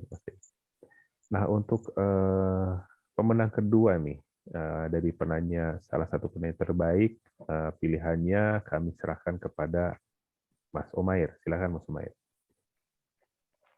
Oh iya. Jadi untuk yang pertanyaan berikut, yang mungkin bukan pertanyaan ya, tapi saya apresiasi dari apa namanya? Apresiasi lah ya. Ya, apresiasi dari semangatnya. Mungkin tadi yang terakhir tadi Pak Regi, yang Ibu siapa tadi? Ibu Eti Sofia. Bu Eti, ya.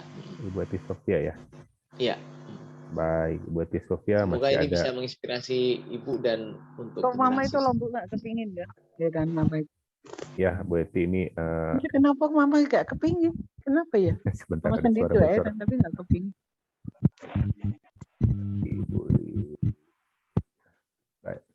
Baik, Ibu Eti selamat ya.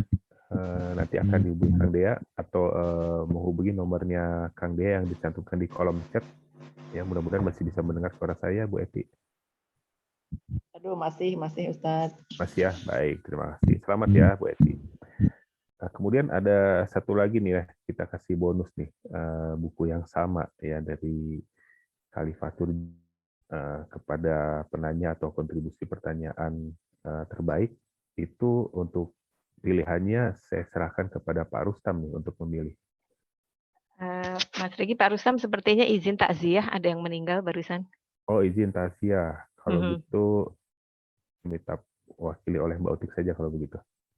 Boleh, barangkali Bunda Empet boleh memilih juga, Mas Regi? Coba Bunda masih ada tadi saya lihat.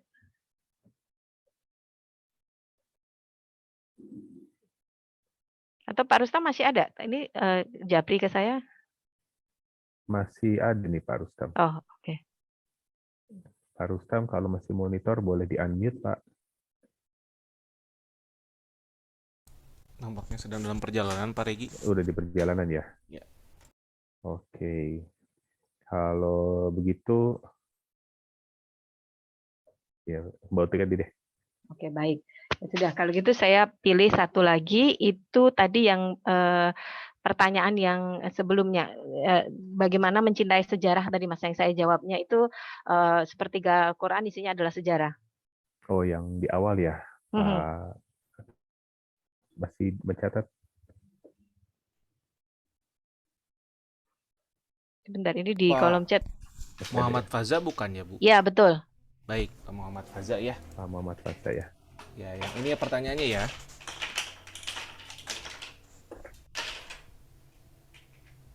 Iya, itu ya. Oke. Ya, oke.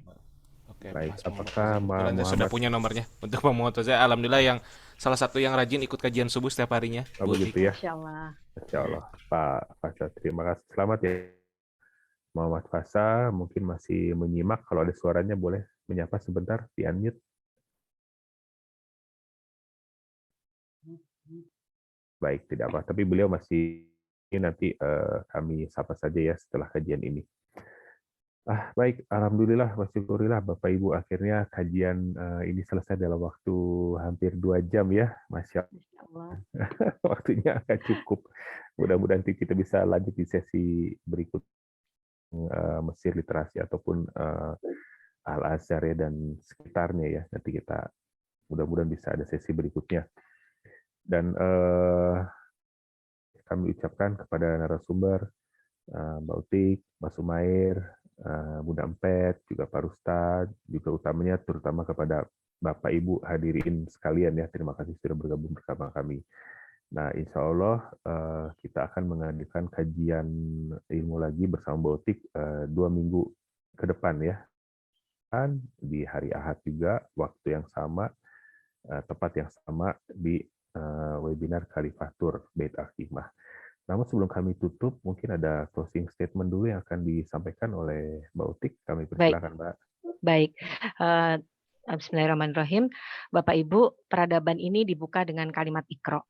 Tanpa membaca, berdiskusi, dan menulis, seorang muslim sejatinya telah melakukan pengkhianatan intelektual.